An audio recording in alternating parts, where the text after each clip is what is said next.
On both sides of the fence. It's about you at home as well. I love to read out all of your comments, or at least as many as I can. So join me, Michelle Dewberry, Monday to Friday, 6 till 7 on Jubes & Co. On radio, they call it the drive time slot, 4 p.m. until 6 p.m.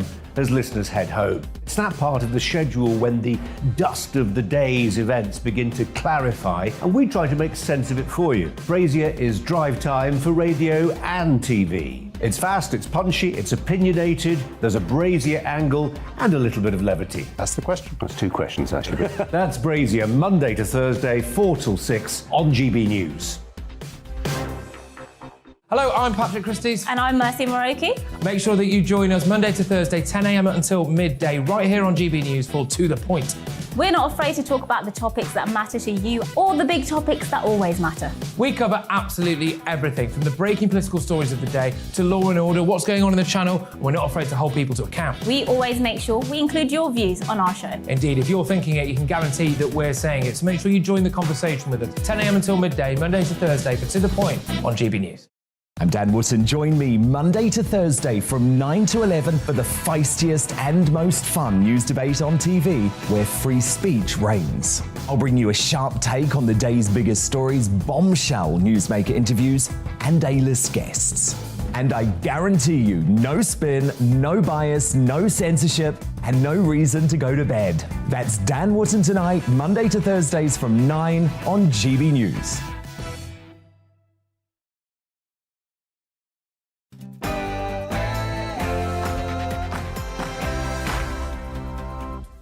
Yes, good evening, everybody. This is Dan Wootton tonight with me, Patrick Christys. And coming up, as Priti Patel slams Rwanda's opponents for failing to offer solutions to the migrant crisis, should the Archbishop of Canterbury withdraw his criticism of the Tory party's, quote, ungodly plan?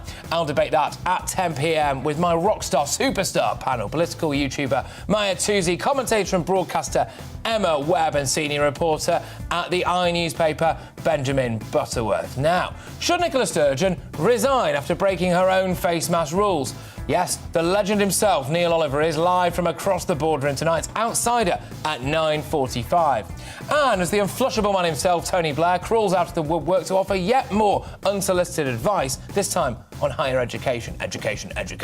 Should he stop trying to solve problems that his Labour government helped to create? I'll give the former PM a rollicking in the digest next. And amid more insanity in Shanghai, why is China the latest country clinging to this zero COVID delusion? Professor David Livermore shares his thoughts in Uncancelled at 10:40. You're going to want to watch that, let me tell you. Sparks will fly. Are millennial parents too soft on their children? Yes, we could all pack up and go home now. But anyway, and do teachers have any right to complain about being overworked? The UK's strictest headmistress, Alison Colwell, weighs into that debate at 10:20. And as a men-only farmers group refuses to admit women, is it sexist to ban women from certain activities? Pop favourite turned social media activists Fred and Richard Fairbrass, yes, that's right, it's right, said Fred, and comedian Kate Smurthwaite will battle it out in the clash at 9:20. And I'll get your verdict on this too. Is COVID being blamed for NHS strife when medically well bed blockers are clogging up wards? Positive Professor Carol Sikora has been investigating for us. He's going to report back at 9:30. Plus, is trying to reason with Putin a waste of time? And how would you react if this turned out to be your in-flight entertainment?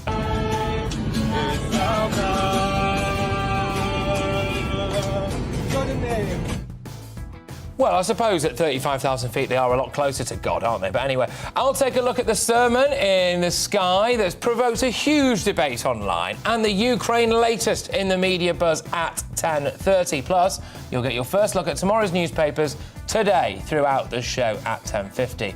I have the power as I crown today's greatest Briton and Union jackass. This is Dan Wootton Tonight with me, Patrick Christys, but now it's the news with the wonderful Polly Middlehurst. Stay tuned.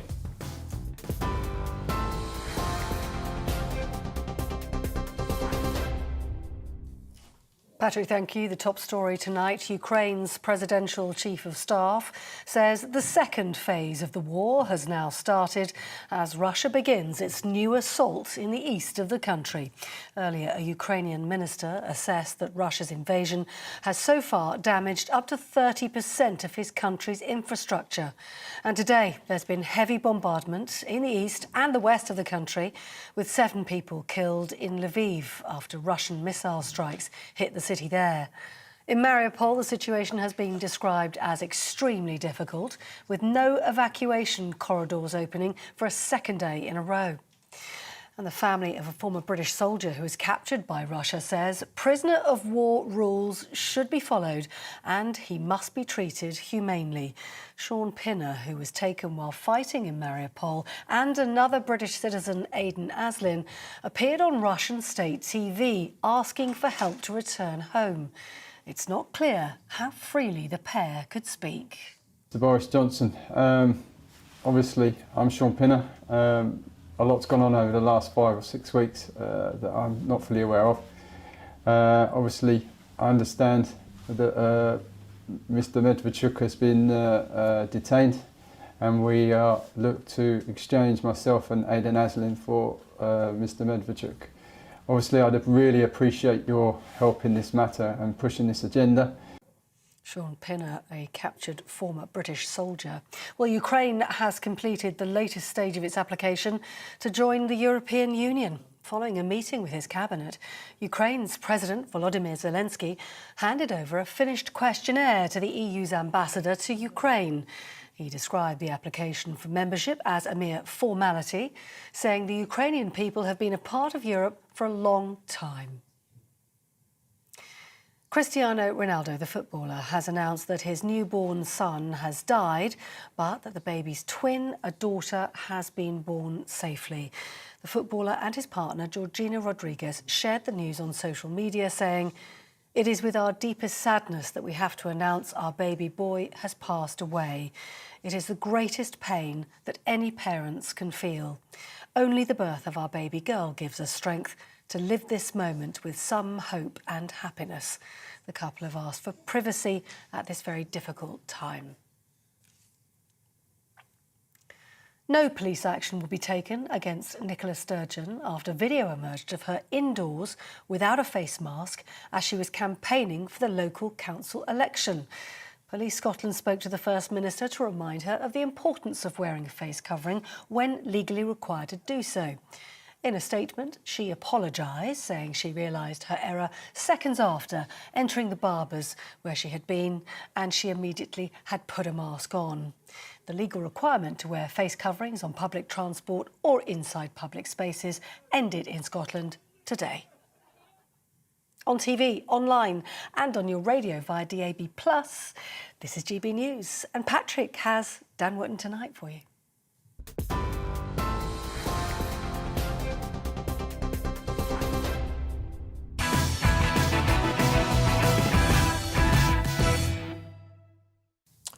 Tony Blair, unflushable, isn't he? Just when you think you've seen or heard the last of him, he pops back up again. Like human herpes, he's only ever lingering in the background, waiting to make a comeback that nobody wanted. I can't help but feel like we're living in the mess that Tony Blair helped to create. Blair made a decision to irreversibly change the demographics of this country. In 2004, 8 countries in Central and Eastern Europe, including Poland and Hungary, joined the EU as part of the bloc's enlargement project. Blair chose not to put a block on the amount of people who could come, and for the decade that followed, net migration to the UK from these new member states topped 423,000. But on top of that, economic migrants were also waved through as asylum seekers, reportedly. Blair really set the ball rolling on mass migration. Entire communities, entire cities changed forever. In many areas, there's been a total loss of any sense of community whatsoever.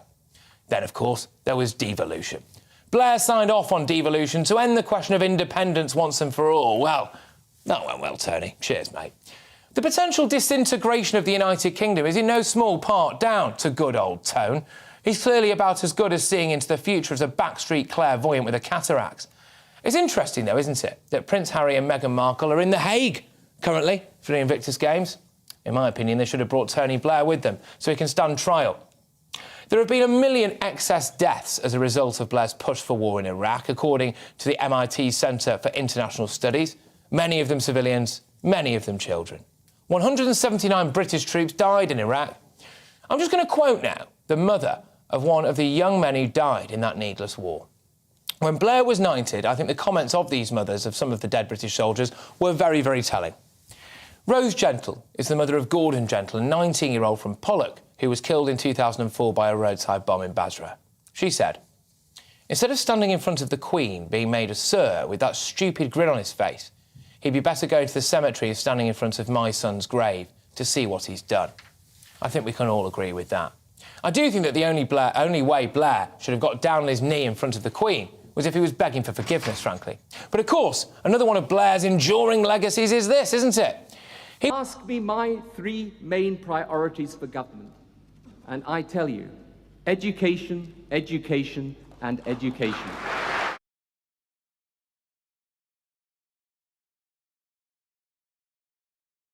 Yes, there we go. Of course, that was Blair's famous education, education, education. He wanted 50% of young people to go to university, the premise being, of course, that they'd become more intelligent, more employable and indeed better paid. But in reality, we've ended up with people saddling themselves with a lifetime of debt, being pummeled by spiralling interest rates.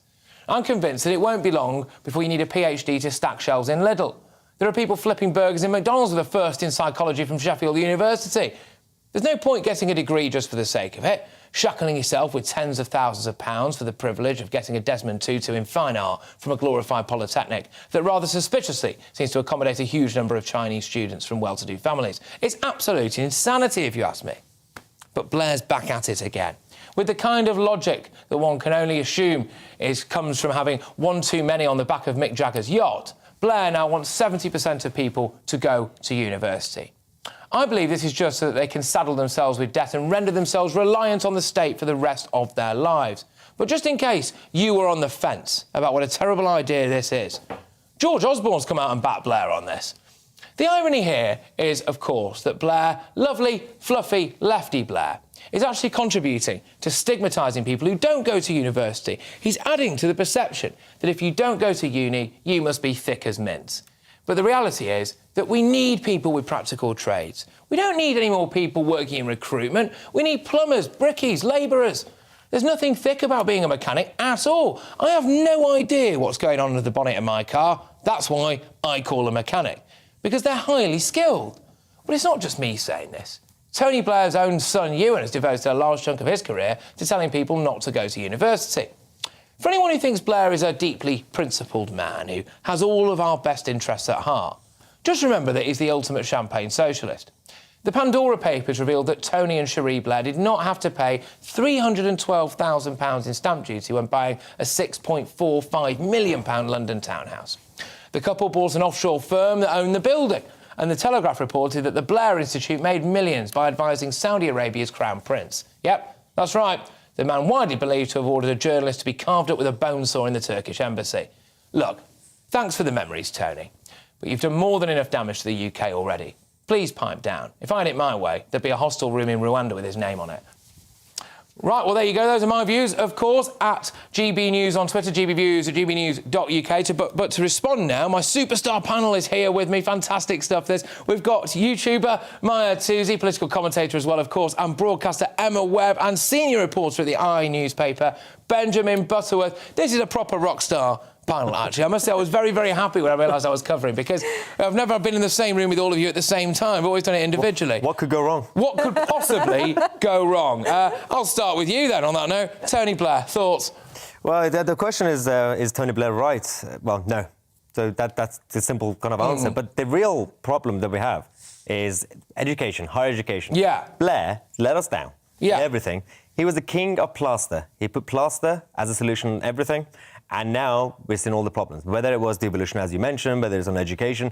As you kind of pointed out, the higher education should not completely be encouraged, but it should be encouraged case by case. So we could actually push for the right people to go in, but then actually discourage others not to do it. Absolutely. Benjamin, I'm going to throw over to you now. Look, I was very lucky to benefit from a very, very good education, right? So there's no getting around that. And I'm glad I went to university, OK? But it's not for everyone. Do you think we need to be pushing people in that direction? 70% of people, the debt.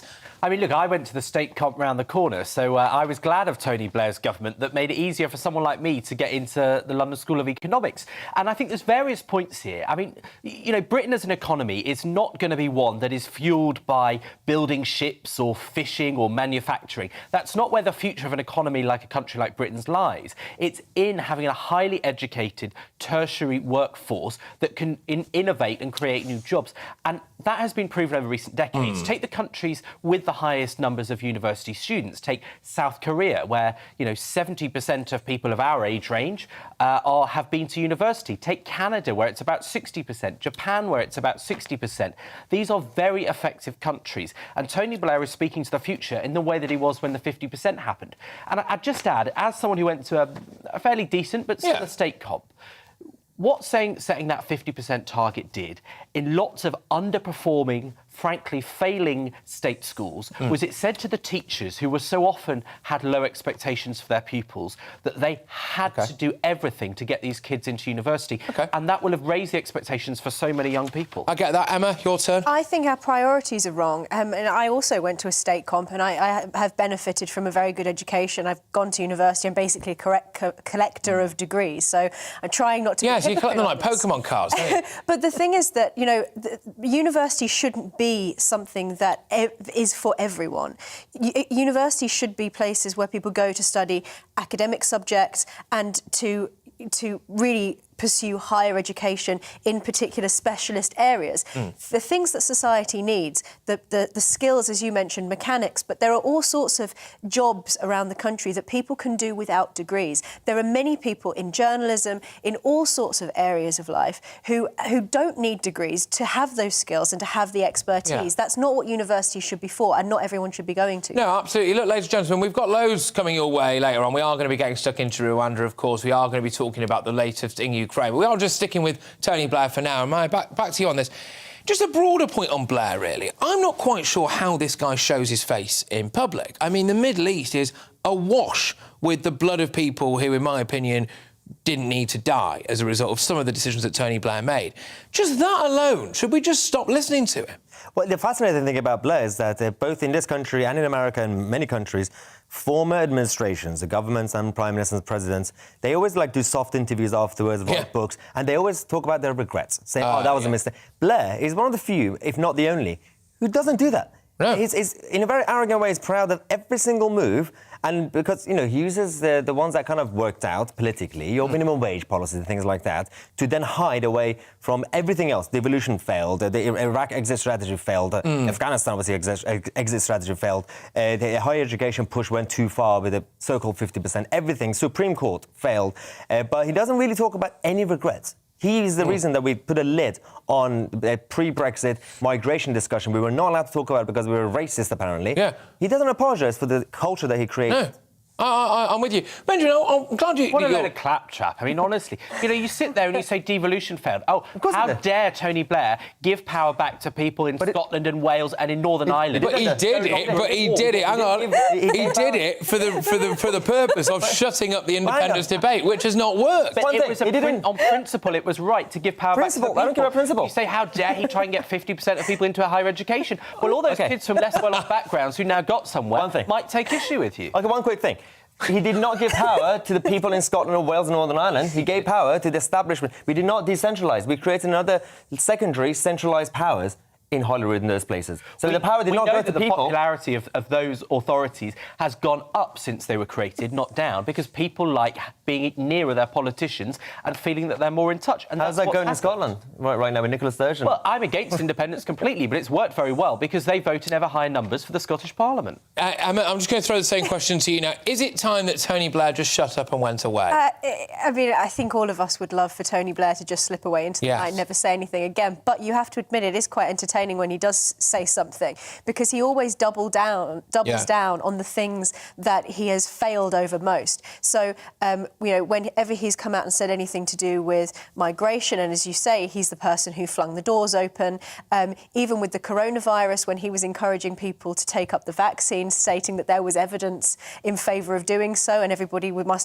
anybody who was hesitant must have been thinking, Tony, please don't talk to me about the evidence. Blair was the first to start the vaccine dose. anecdotes. And also, and if I could just finish my point, that when he's talking about upping this to 60%, 70%, one of the things that he's been criticised most for is the fact that this target of 50% attendance at university is actually one of the reasons why we've ended up with so many, as you use the phrase claptrap, so many claptrap subjects like gender studies and all of these other things. Harry Potter studies at Durham University. Which are of absolutely no use to anyone in the real world. The old trope of underwater basket weaving. We end up with these things brewing and distilling at Bath Spa. Although, to be fair, brewing and distilling is an issue that's very close to my heart, actually. So I suppose we should encourage people to be doing that. The more brewers and distillers we have, the better time I tend to have. But look, just finally on this before we move on, it's the finances of it, actually, at the end of the day. For a lot of students, we're on a cost of living crisis at the minute. We've seen interest rates on student loans going through the roof. And actually, do we need to be relentlessly pressing ahead and pushing people to saddle themselves with a lifetime of debt? But that's the thing. It's not even the fault of the kids who are pushed to go into university. By doing that, as you guys said, you created these non-subject subjects, and they're not going to be able to get a proper job. So they're not really high skilled. They're not really educated in that sense. You get educated by finishing your GCSEs and A-levels anyway, and then they're not going to be in debt, and that's a big problem for society overall. We're going to quick fire on this one now. OK, so Benjamin, would you be encouraging your hypothetical children to go to university? Yes, because this idea of a finite number of clever people who can succeed is a myth of the elite. I would want more people to get there.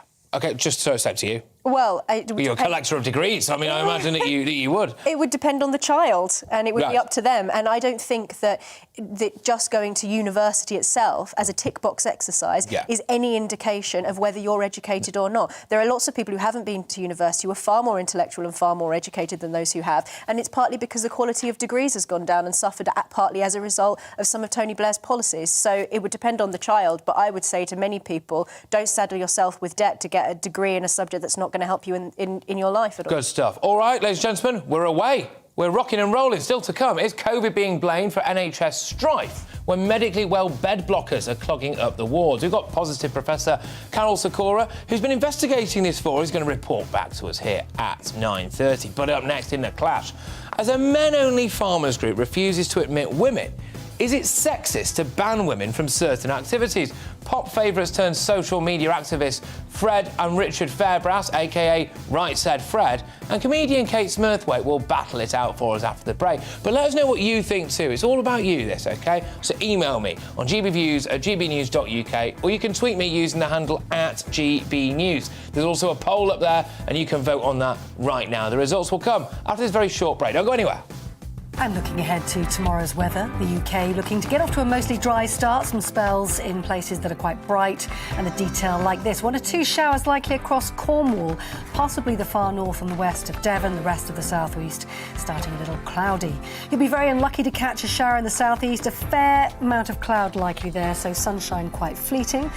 Looking now at Wales, if we may, that is going to begin the day dry and quite cloudy as well, although the odd shower there may affect areas towards the western coastline. An outside chance of a light shower affecting the northwest of England, but for the majority, it will stay dry and the sun appearing through the cloud from time to time. The early part of Tuesday morning seeing a mainly dry day in the northeast of England, with the greatest chance of a shower cropping up the further south you head. And looking a bit farther north, if we may, to Scotland, you can expect a northwest to southeast split first thing. Breezy, showery conditions in the northwest, brighter but fairly chilly weather to start the day further east.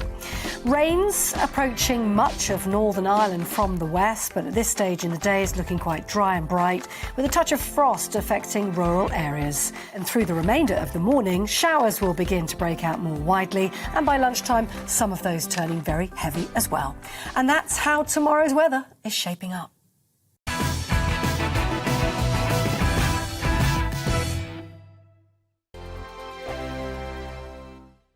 Hello, I'm Michelle Dewberry, and you can join me every weekday 6 till 7 on Jubes and Kerr. Me and my panel will get stuck right into the day's events, and I can tell you, in fact, I can warn you, expect some robust debates, some strong opinions and perspectives from both sides of the fence. It's about you at home as well. I love to read out all of your comments, or at least as many as I can. So join me, Michelle Dewberry, Monday to Friday, 6 till 7 on Jubes and Kerr. On radio, they call it the drive time slot, 4 p.m. until 6 p.m. as listeners head home. It's that part of the schedule when the dust of the day's events begin to clarify, and we try to make sense of it for you. Brazier is drive time for radio and TV. It's fast, it's punchy, it's opinionated, there's a Brazier angle and a little bit of levity. That's the question. That's two questions, actually. That's Brazier, Monday to Thursday, 4 till 6 on GB News. Hello, I'm Patrick Christies. And I'm Mercy Moroki. Make sure that you join us Monday to Thursday, 10 a.m. until midday, right here on GB News for To The Point. We're not afraid to talk about the topics that matter to you or the big topics that always matter. We cover absolutely everything, from the breaking political stories of the day to law and order, what's going on in the channel. We're not afraid to hold people to account. We always make sure we include your views on our show. Indeed, if you're thinking it, you can guarantee that we're saying it. So make sure you join the conversation with us, 10 a.m. until midday, Monday to Thursday for To The Point on GB News. I'm Dan Wootton. Join me Monday to Thursday from 9 to 11 for the feistiest and most fun news debate on TV, where free speech reigns. I'll bring you a sharp take on the day's biggest stories, bombshell newsmaker interviews, and A-list guests. And I guarantee you, no spin, no bias, no censorship, and no reason to go to bed. That's Dan Wootton Tonight, Monday to Thursdays from 9 on GB News.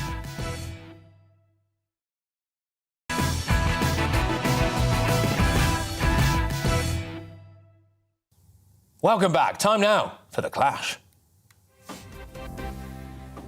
Now, a support group for farmers has found itself in the centre of a heated sexism row after voting to continue blocking women from joining meetings. So the Liverpool Agricultural Discussion Society, or LADS, yeah, I know, me too, was founded in 1928 as a place for men in the gruelling industry to meet monthly, have dinner and talk. However, their membership restrictions have been challenged by an irate female farmer. Lisa Edwards branded the society outdated and demanded that they ditch the clause in their rulebook, which states thus: membership shall be open to men actively engaged in agriculture and its associated activities, easy for me to say, and men who, in the opinion of the committee, would be an asset to the society. Right, so the word men there features quite prominently twice, doesn't it? The issue was put to a vote and it was defeated in a landslide, with 90% voting to block female members, prompting a furious Lisa to lash out. She tweeted, "Very sad that Liverpool Agricultural Discussion Society voted to retain a ban on women attending. Even in 2022, women in agriculture still face barriers to networking and learning in their local farming community." So Twitter users started a bit of a pile-on, really, with some even suggesting a protest at the next LADS meetup, while others defended the decision, arguing that men need a safe space to discuss their mental health. I think that's fair enough in a way. So, is it sexist to ban women from certain activities? Let me know what you think about this. Send me your thoughts, gbviews@gbnews.uk, or, of course, tweet, as loads of you already have been, at GBNews. And, get this, you can even vote in our Twitter poll while you're there, and I'll bring you the results very shortly. But weighing in on this right now, we have brothers Richard and Fred Fairbrass from the legendary band Right Said Fred and activist Kate Smurthwaite. Cracking stuff. So, let's start with Right Said Fred. Is it right, Fred, that you actually should protect male spaces? What do you think? I think it's a choice. The lads have been there since 1928. I understand it's obviously a little bit old school. They wear jackets and ties, as I understand it. And there are also lots of ladies' groups within the farming community, although I'm an expert on agriculture, apart from the BS's, involved. British politics. But there is, as I understand it, there's ladies in beef, ladies in pigs. Is there really? God. And there's Lady Farmers Women's Institute, which I understand are women-only groups, as I understand it. It seems to me that we're very, very keen on sticking our nose in other people's business. If these guys want to get together without ladies, there seems to be lots of opportunities for women to have their own space. And also, it's only, 6 or 7 meetings a year. Yeah. So we're not talking about a daily... what's the word? A daily event. A daily event, yeah. Yeah. There's also, just very quickly, there was a gym I used to go to had a women's-only section, which I thought was fine. Yeah, good idea. It never crossed my mind that I should start a protest and say, why can't men go in there? This was a women's-only section, and that seemed perfectly reasonable to me. In the same way that safe spaces for women, safe spaces for men seems perfectly reasonable. Yeah. So I think this guy, again, choice should be our default position. All right, well, those are the views of Right Said Fred. Time now to bring in the wonderful Kate Smurthwaite. Kate, thank you very much. You've heard all of that. You've got women in beef, Kate. Why do you need the lads? So the thing is, I have absolutely no problem with single-sex groups, but we have to be asking the question, why do they exist? So, for example, with the organisations for women in farming, they exist to combat sexism that women suffer in the farming industry. And interestingly, this organisation's been around since 1928. They're now suddenly saying, oh, no, we're here to support men's mental health. Well, that's an issue that's come up a lot more recently than 1928. Back then, they were not founded for that reason. They were founded to spread knowledge, they were founded for networking purposes, and they were founded to help people be better farmers. And if that's the purpose of the organisation, then excluding women from it is discriminatory. If they're meeting up to talk about men's mental health issues, then, of course, that absolutely makes complete sense for them to be a men's group. But that is not the history of the organisation. If you're meeting up to talk about men's rights, as your other guests said, you know, they meet and they have a black tie dinner. You don't need a black tie dinner to talk about mental health. Actually, that's the worst place to do it. You need a nice, comfortable, sit-down, comfy chat where people feel able to express themselves. I'm not against organisations that have these restrictive policies, but the point is, why do they have them? Do they have them to fight a problem that's out there and that's real? And if not, are they in fact there reinforcing a problem that already exists, which is that there is a lot of discrimination against women, and it's really difficult for women in agriculture, you know, to get ahead? And I think that's the difference. And in this case, I'm not convinced by the justification offered. As is indeed your right. Right Said Fred, is it wrong to say, I want to have 6 nights a year without the missus? What I find extraordinary about the UK right now is that everybody's business is everybody's business. That's what I don't get. Nobody just lets things be. Nobody is prepared to give other people the choice to lead their lives and to have their meetings and to do what they want. It's a professional body, though, isn't it? This is not like if you can have your mates round your house and nobody's going to tell you, right? There's not enough women around your house. But when this is an organisation to support people in agriculture and to help them to network and get information, then clearly that's a professional support group, isn't it? In fairness, I imagine there's always more than enough women round at Right Said Fred's house. But carry on. Maybe that's why men want to be on their own. Okay, no, but seriously, go on. Look, that's the point. If it's a networking body, right? If it's a networking body and it's excluding women in the industry, then you can see that point, can't you?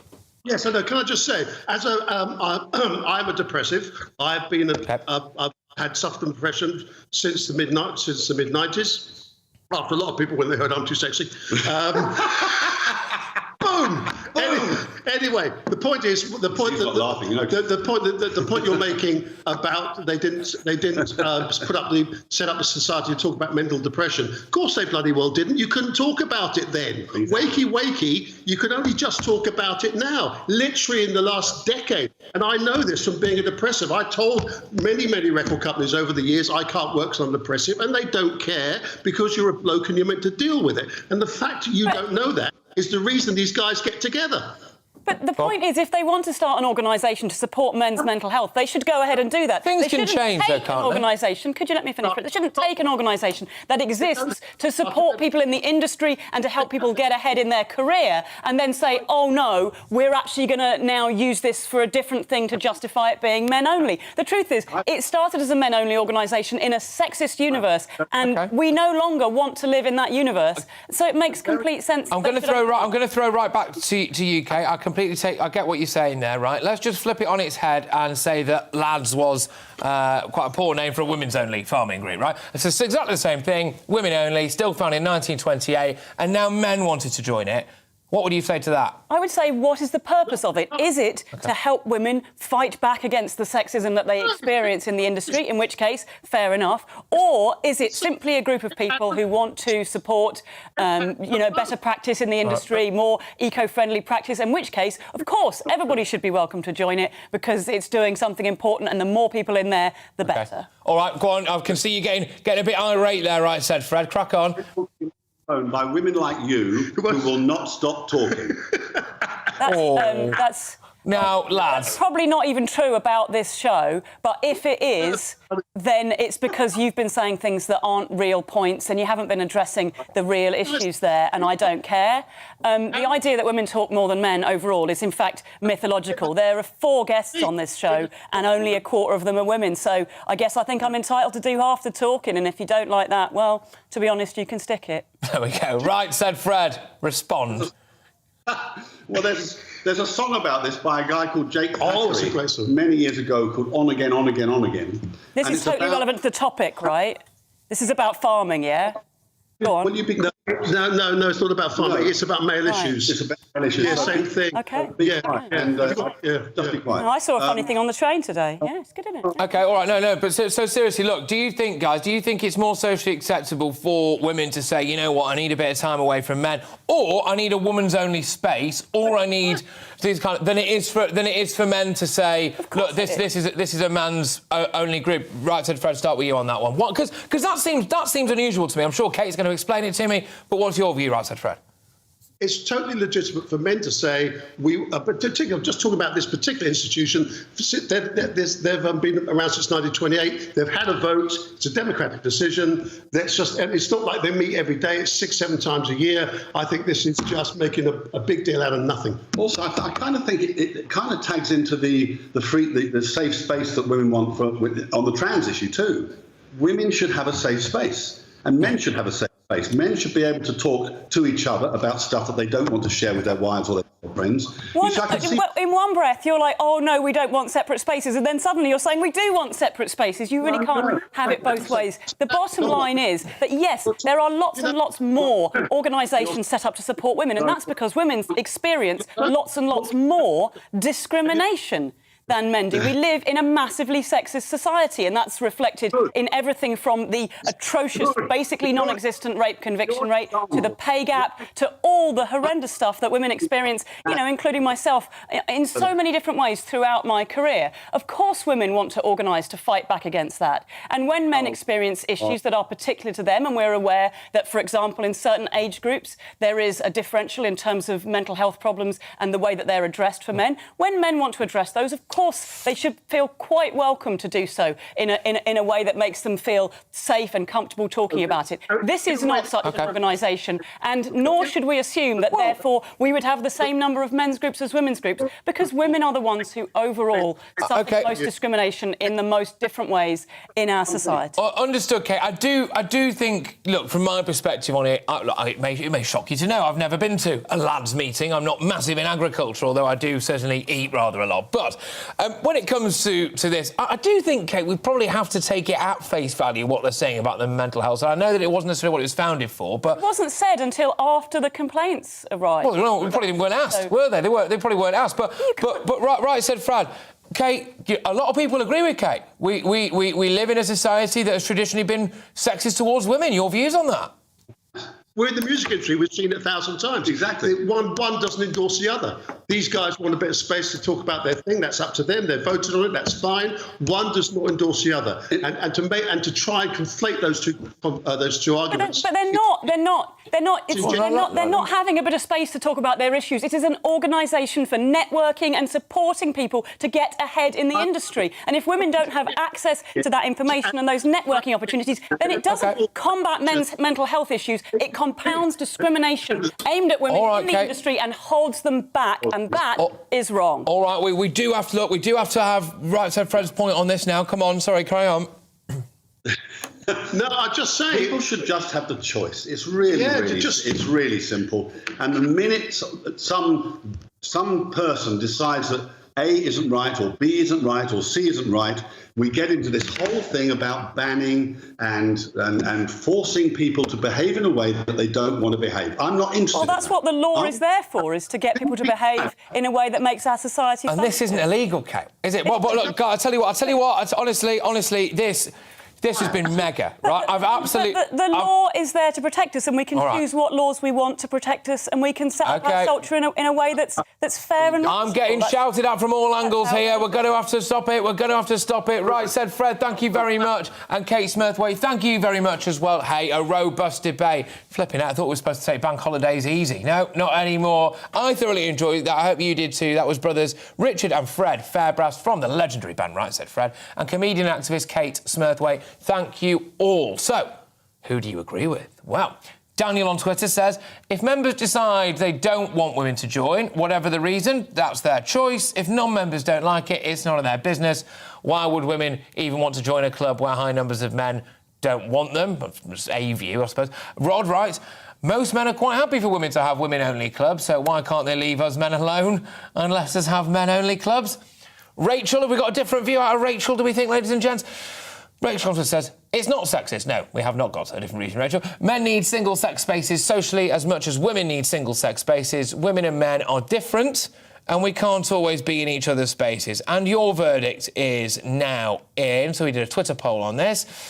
Just 20% of you agree that it's sexist to ban women from certain activities, while 80% of you say that it's not sexist. So that's the result of the poll that we did. But come on, there is a range of views on this, ladies and gents, and don't be shy. Just because 80% of people that we surveyed anyway think that it isn't sexist, if you do, get in touch, tell us why, all right? We need to hear both sides of this thing. But, coming up, should Nicola Sturgeon resign after breaking her own face mask rules? Scotland's voice of COVID common sense, Neil Oliver, gives us his view at 9:45. But next, is COVID being unfairly blamed for NHS strife when medically well bed blockers are an even greater problem?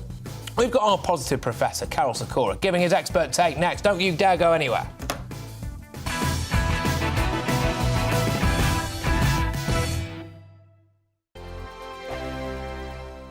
Hello, I'm Michelle Dewberry, and you can join me every weekday 6 till 7 on Jubes and Kerr. Me and my panel will get stuck right into the day's events, and I can tell you, in fact, I can warn you, expect some robust debates, some strong opinions and perspectives from both sides of the fence. It's about you at home as well. I love to read out all of your comments, or at least as many as I can. So join me, Michelle Dewberry, Monday to Friday, 6 till 7 on Jubes and Kerr. On radio, they call it the drive time slot, 4 p.m. until 6 p.m. as listeners head home. It's that part of the schedule when the dust of the day's events begin to clarify, and we try to make sense of it for you. Brazier is drive time for radio and TV. It's fast, it's punchy, it's opinionated, there's a Brazier angle and a little bit of levity. That's the question. That's two questions, actually. That's Brazier, Monday to Thursday, 4 till 6 on GB News. Hello, I'm Patrick Christys. And I'm Mercy Moroki. Make sure that you join us Monday to Thursday, 10 a.m. until midday, right here on GB News for To The Point. We're not afraid to talk about the topics that matter to you or the big topics that always matter. We cover absolutely everything, from the breaking political stories of the day to law and order, what's going on in the channel. We're not afraid to hold people to account. We always make sure we include your views on our show. Indeed, if you're thinking it, you can guarantee that we're saying it. So make sure you join the conversation with us, 10 a.m. until midday, Monday to Thursday for To The Point on GB News. I'm Dan Wootton. Join me Monday to Thursday from 9 to 11 for the feistiest and most fun news debate on TV, where free speech reigns. I'll bring you a sharp take on the day's biggest stories, bombshell newsmaker interviews, and A-list guests. And I guarantee you, no spin, no bias, no censorship, and no reason to go to bed. That's Dan Wootton tonight, Monday to Thursdays from 9 on GB News.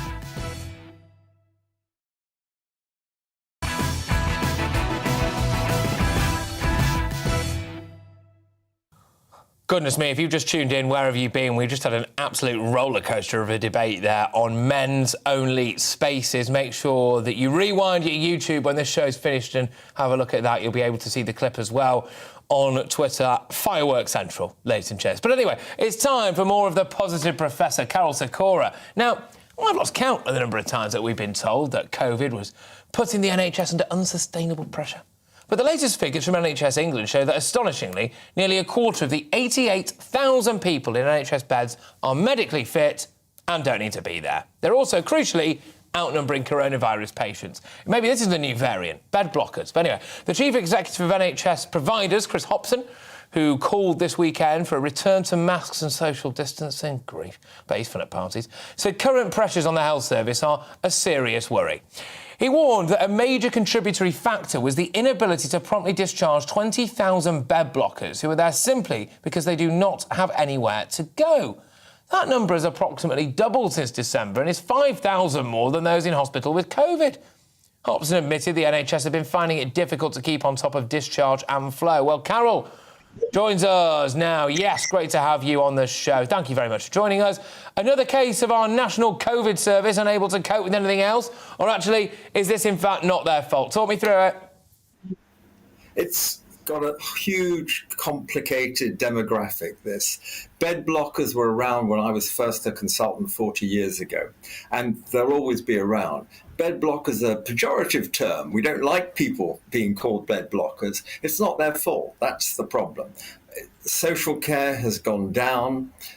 Family structures in Britain are much weaker than they were 40 years ago. So people don't have granny annexes. They don't look after granny or grandpa. And the predominant category of bed blocker is someone over 75 that has complex, multiple medical conditions. Some of them will have COVID. Some of the 20,000 people in hospital, so-called with COVID, are part of the bed blocking problem. This is typical how the NHS thinks about it, as though it's someone else's problem. It's their problem. We've got to get into a mindset that allows hospital care in very expensive beds, most hospitals £500 a night, and then step-down care, not care homes where you get no medical care, but something halfway house. And people have toyed with this idea and actually got nowhere. That's the problem. Well, there's loads to unpack here, OK? Now, the NHS is in itself not a care home, OK? And we're being told millions and millions of people, aren't we, are waiting for routine operations. People can't go in and have, hernias and all this stuff. Even things like stents, actually, they're having to go private. I'm not being funny, but we need to get this out of there, don't we? So the solution presumably is what you were saying, more care homes or some kind of halfway house situation. Why not the Nightingale Hospitals, actually, Carol? Sorry to interrupt. Didn't even give you a chance to talk before I interrupted you. But what about these Nightingale Hospitals? They're sitting there like giant white elephants. Get them all in there. Yeah, well, what we've got to do is actually come to some sort of structure that allows social care to really be there at the beginning. Hospitals in the NHS have devised lots of plans. The minute someone comes in, they work out how they can get them out of hospital. The trouble is some people, they're dementia, they have complex liver problems, kidney problems, and it's just impossible to place them. So they sit in a hospital bed for several months even. And this is a disaster because, as you rightly say, people need to come in. Most things are day case, they're rapid, and if you've got bed blockers there, it's a problem. The other problem is frequent flyers. That's the other pejorative term for frequent flyers are people who have a gold card on the NHS that come in every few weeks, stay a week or two, go home, then come back in. And they're not looked after properly in the sense that we're doing a disservice to them as well, because they want to stay out of hospital. No one wants to be in hospital, but they get the hospital culture and they just can't live anywhere else. You know what? Maybe it's time to get tough with families. You mentioned there the family unit in Britain has disintegrated in many cases. Hey, it's one element, I must say, of certain other cultures that I think is lacking in a large area of British society. And I've said that before, I don't mind saying it again. I do think a lot of other non-British cultures care more for their elderly. It's much more commonplace in a lot of other cultures to have grandma living with you, for example, or mother-in-law living with you, although I know Les Dennis might have a thing or two to say about that. But maybe we should start saying to people, hang on a minute, you need to start looking after your nan. You need to be able, or desiring anyway, to take her in with you and not just have her blocking up a bed. Do we need a culture shift? That's exactly right. And, when I was in the WHO, I used to travel to very poor countries where it's complete opposite. Older people are really well looked after. The family, the children, the chickens, the pigs would all be around as grandpa was there. We don't have that here. No. It's moved on. We did have it a decade ago, but it's moving further and further away. So as it moves away, the state has to provide some structure to help it move. And That's what's missing.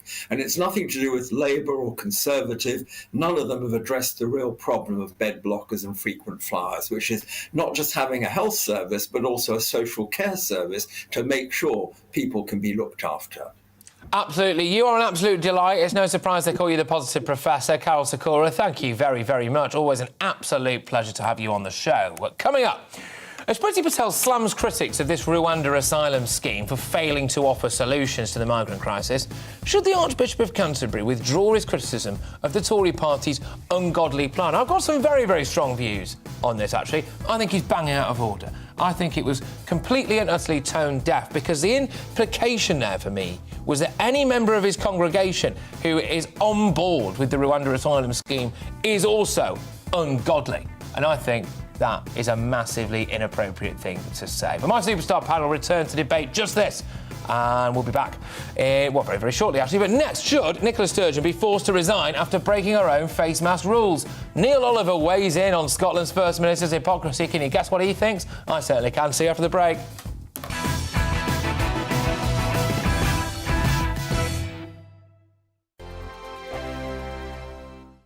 Hello, I'm Michelle Dewberry, and you can join me every weekday 6 till 7 on Jubes and Kerr. Me and my panel will get stuck right into the day's events, and I can tell you, in fact, I can warn you, expect some robust debate, some strong opinions and perspectives from both sides of the fence. It's about you at home as well. I love to read out all of your comments, or at least as many as I can. So join me, Michelle Dewberry, Monday to Friday, 6 till 7 on Jubes and Kerr. On radio, they call it the drive time slot, 4 p.m. until 6 p.m. as listeners head home. It's that part of the schedule when the dust of the day's events begin to clarify, and we try to make sense of it for you. Brazier is drive time for radio and TV. It's fast, it's punchy, it's opinionated, there's a Brazier angle and a little bit of levity. That's the question. That's two questions, actually. That's Brazier, Monday to Thursday, 4 till 6 on GB News. Hello, I'm Patrick Christys. And I'm Mercy Moroki. Make sure that you join us Monday to Thursday, 10 a.m. until midday, right here on GB News for To The Point.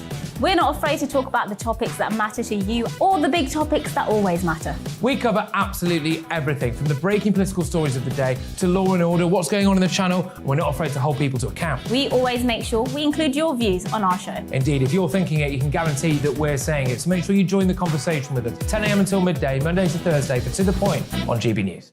I'm Dan Wootton. Join me Monday to Thursday from 9 to 11 for the feistiest and most fun news debate on TV, where free speech reigns. I'll bring you a sharp take on the day's biggest stories, bombshell newsmaker interviews, and A-list guests.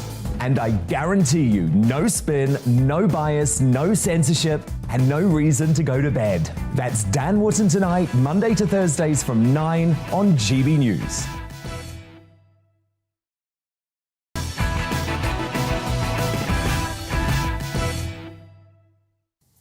Yes, back again. Now, it's time for The Outsider with Neil Oliver.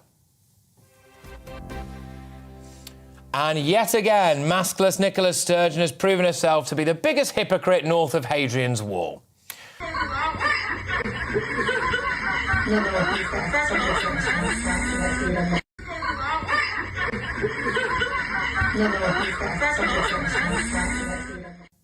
Sacker. Anyway, normal folk would say, well, so what? It's only a mask. And of course, I'd agree. I actually think it's fine that she wasn't wearing a mask.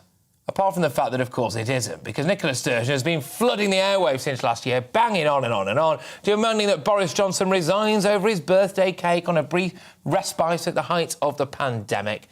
People across the country are aghast at the revelations about Downing Street's conduct. It appears not just one isolated breach, but serial breaches of guidance that people were following through painful sacrifices. I don't think it will surprise anybody to hear my view that the office of Prime Minister would be greatly enhanced by Boris Johnson's departure from it. But more importantly, I think at this moment in time, the interests of the United Kingdom would be enhanced by that as well. Do you think he should resign? Yes.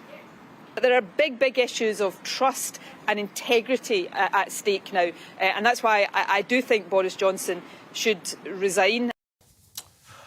Ah, gosh, don't you just love it when they get served the receipts? Well, off you pop then, Nicola. We'll be getting your resignation in the post any second now, I assume, because the rules he set were broken, she droned. He was banging on about this, wasn't she? And his position is now untenable. But if Boris is to quit over Partygate, surely St Nicola, who was warned by police for a barefaced appearance on Saturday, should also resign over her multiple face-covering breaches, despite imposing enduring draconian rules on the good people of Scotland. In fact, it's only today that mask mandates have been dropped there, of course, not for her. Here she is, proudly boasting about how she abides by all the rules, absolutely. Yes, she might as well do a bit of this on the way in as well. I abided by the rules in place there. I wore a face covering on the train to London and the train back from London. I abide by the rules, and I know that's something that perhaps the Conservatives struggle to understand, but I abide by the rules. No, you don't. That self-declaration of being holier than thou came months after she apologised for not wearing a face mask in December 2020, so she's got form. And that was, of course, when COVID was actually rife. Here's that apology in full, and take special note of her promise at the end of the clip. Before I go any further today, I want to take this opportunity to say how sorry I am for my breach of rules that I ask all of us to follow every single day. I took my face mask off while briefly attending a funeral party last week. I'm sure everyone will have seen in the media this morning a picture of me without it. I was in the wrong. There are no excuses. These rules do apply to me, just as they do to everyone else, and the rules really matter. But more importantly, I'll be making sure I don't drop my guard again. Right, what happened then? Because it did happen again, didn't it? You did drop your guard. And she obviously pledged it will never happen again. Well, surprise, surprise, bish, bash, bosh, here we are. She's been caught red-handed. She's apologised again. And she's been outed as a massive hypocrite again. Neil Oliver, with Sturgeon's obsession of calling Boris Johnson's resignation over Partygate, should the First Minister stick by her staunch principles and just leave her role with immediate effect? Pleasure to have you on, by the way, my good man. Nice to see you. Good to see you too. Yes, she should resign, but that's a technicality, I would say, because she absolutely won't resign. There is not one chance in 100, not a chance in 1,000 that she will resign. It is breathtaking to watch. I was obviously paying attention to the clips you were showing there, and it's the barefaced, brass nakedness of the behaviour. It's almost... It's almost a joy to watch. If you wanted a moving pictures to define hypocrisy, then what you've compiled there absolutely would get that job done. But I've said before, hypocrisy is no longer a big enough word or a powerful enough word to describe what's going on with Nicola Sturgeon. You have to say, I mean, to give the devil its due, it's all across the piece, though, isn't it? I think that, I mean, politicians have been an arrogant lot for a long time. There's nothing new about that. Over the last couple of years, though, somehow their blatant disregard for what we, the long-suffering electorate, think of their behaviour has become ever more obvious. More and more, you almost have to draw the conclusion that they want us to see them disregarding our opinions. Why? Explain that to me. Just explain that to me, Neil, because I think there's something in that, isn't it? Behaving with absolute impunity at the same time as fining people for doing exactly what they were doing, calling on others to go but not going themselves. Why do you think they want us to see that? It's been an evolutionary process where, drip by drip, little by little, we've gone from being in a situation where we are served by a government, served by public servants, to being ruled. There has been a shift, a fundamental shift, and we are now the little people who are to do what we are told.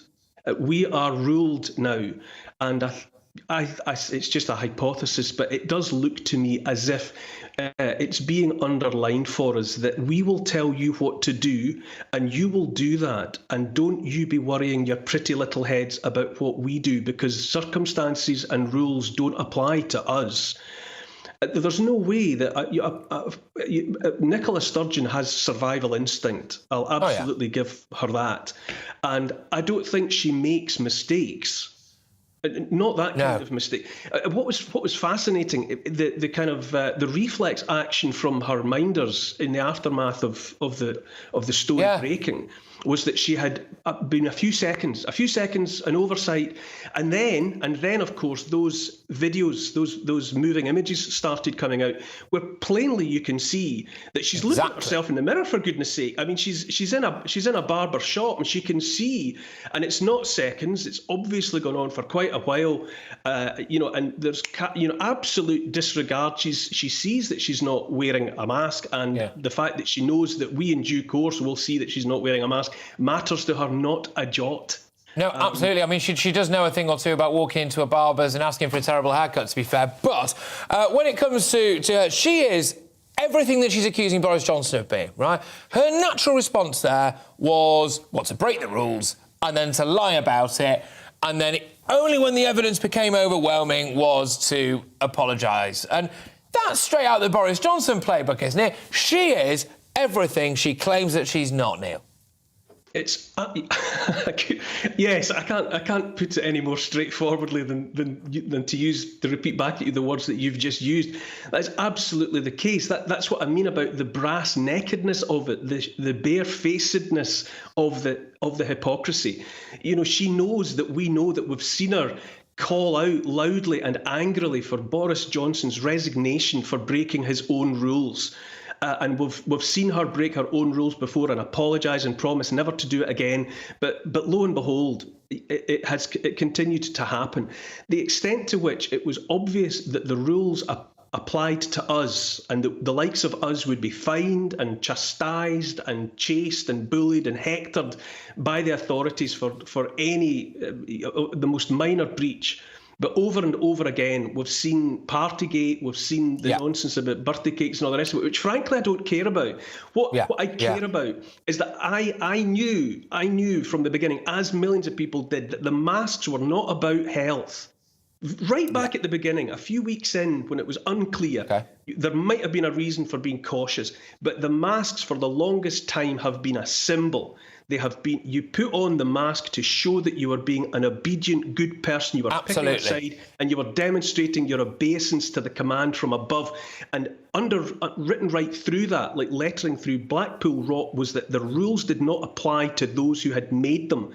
And I don't think it's an accident that we were being made to accept that. It's not accident. We are being told it's them and us. Do what you're told and leave us to get on with our more important lives. And it was at home and abroad and international. We all remember the G7 barbecue. Right, we were slapped down. I lost 3 jobs in a day at the start of this pandemic because of lockdown, right? I ended up having to move city, I lost my flat, I lost everything. And look, by the way, loads of people, lost a lot more than me, don't get me wrong. But, the idea then that I saw Emmanuel Macron hugging Boris Johnson on a beach with their wives at a lovely taxpayer-funded barbecue, I will never forget that. But, Neil, you're an absolute legend. You're a hero. Thank you so much. I'm sorry, we've got to park it there, Neil, but you take care. And I hope you had a lovely Easter.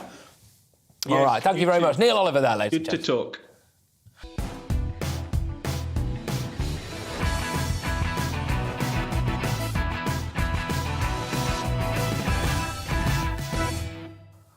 Gosh, it's non-stop tonight, ladies and gents. It's just gone 10 p.m. This is Dan Wootton Tonight with me, Patrick Christys. Now, as Priti Patel slams Rwanda opponents for failing to offer solutions to the migrant crisis, should the Archbishop of Canterbury withdraw his criticism of the Tory party's, quote, ungodly plan? I'll debate that next with my superstar panel, political YouTuber Maya Toosey, commentator and broadcaster Emma Webb, and senior reporter of the newspaper Benjamin Butterworth. Will China ever let go of this ridiculous zero-COVID delusion? Professor David Livermore takes a closer look at that. The world's strictest lockdown, and that's in Uncancelled at 10:40. Now, are millennial parents too soft on their children? Yes. And do teachers have any right to complain about being overworked and overstressed? Well, the UK's strictest headmistress Alison Caldwell weighs in at 10:20. Plus, the first images are appearing to show the sinking of the Russian warship. There it is. And they've been revealed now, but with the major loss barely giving Putin pause, Is it trying to reason with him a waste of time? We're going to debate that with the media buzz at 10:30, and if you can't reason with him, should we just take him out? Plus, I'll bring you a first look at tomorrow's newspapers next and throughout the show, and I'll crown the first Greatest Britain and Union Jackass of the week at 10:50. But first, it's the news with the fabulous Polly Middlehurst.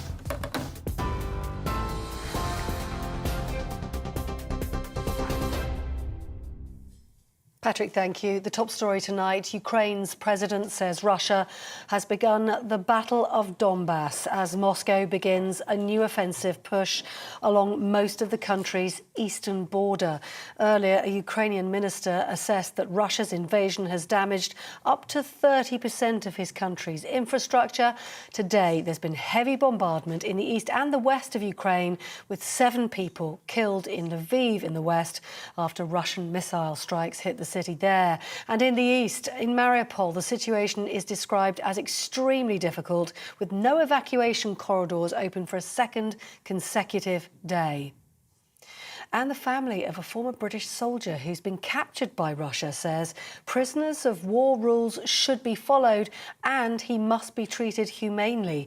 Sean Pinner, who was taken while fighting in Mariupol, and another British citizen, Aidan Aslin, appeared on Russian state TV asking for help to return home. It's not clear how freely the pair were able to speak. To Boris Johnson, obviously I'm Sean Pinner. A lot's gone on over the last 5 or 6 weeks that I'm not fully aware of. Obviously, I understand that Mr. Medvedchuk has been detained, and we look to exchange myself and Aidan Aslin for Mr. Medvedchuk. Obviously, I'd really appreciate your help in this matter and pushing this agenda. Sean Pinner. Well, Ukraine has completed the latest stage of its application now to join the European Union. Following a meeting with his cabinet, Ukraine's President Volodymyr Zelensky handed over a finished questionnaire to the EU's ambassador to Ukraine. He described the application for membership as a formality, saying the Ukrainian people have been part of Europe for a long time anyway. Cristiano Ronaldo, the footballer, has announced that his newborn son has died, but that the baby's twin, a daughter, has been born safely. The footballer and his partner, Georgina Rodriguez, shared the news on social media this evening, saying, "It is with our deepest sadness that we have to announce that our baby boy has passed away. It is the greatest pain that any parents can feel. Only the birth of our baby girl gives us the strength to live this moment with some hope and happiness." The couple have asked for privacy at this very difficult time. As you've been hearing this evening on GB News, no police action will be taken against Nicola Sturgeon after video emerged of her indoors without a face mask as she was campaigning for the local council election. Police Scotland spoke to the First Minister to remind her of the importance of wearing a face covering when legally required to do so. In a statement, Nicola Sturgeon apologised, saying she realised her error seconds after entering the barber shop and immediately put a mask on. The legal requirement to wear face masks in public, on public transport or inside public spaces ended in Scotland today. On TV, online and on your radio via DAB+, you're with GB News. Now more from Patrick.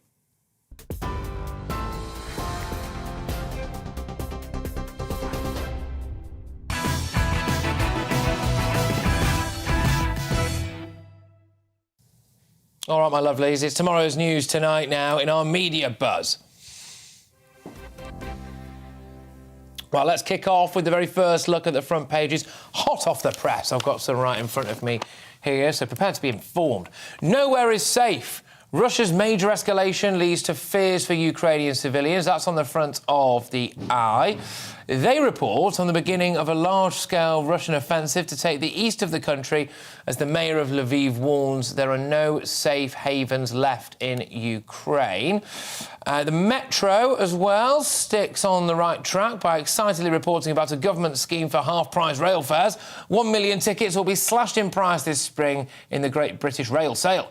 The paper also leads with a picture of Cristiano Ronaldo and this desperately sad news that he and his partner, Georgina Rodriguez, have revealed that they've tragically lost their baby son. Well, look, my superstar panel are back with me. It's the one, the only political YouTuber, Maya Toosey, commentator and broadcaster Emma Webb, and senior reporter at The Eye, no longer a late reporter. He's live. Resurrection, he has risen, and very fitting for Easter. The Eye newspaper is Benjamin Bustlewood. Thank you very, very much. Now, yeah, look, I'll just have a quick whiz through a couple of these stories, really, I think.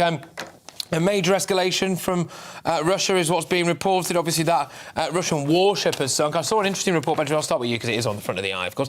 Fitting. That the rounds in Russian media are saying, how did you let this ship get sunk? They're turning on their own navy. What's your take on all of this? Russia seems to be regrouping, but not seem to be having too much success. Yeah, I mean, it's sticking to the eastern side of Ukraine, to the areas nearest to Russia, because it's failed so manifestly to get anywhere near Kiev.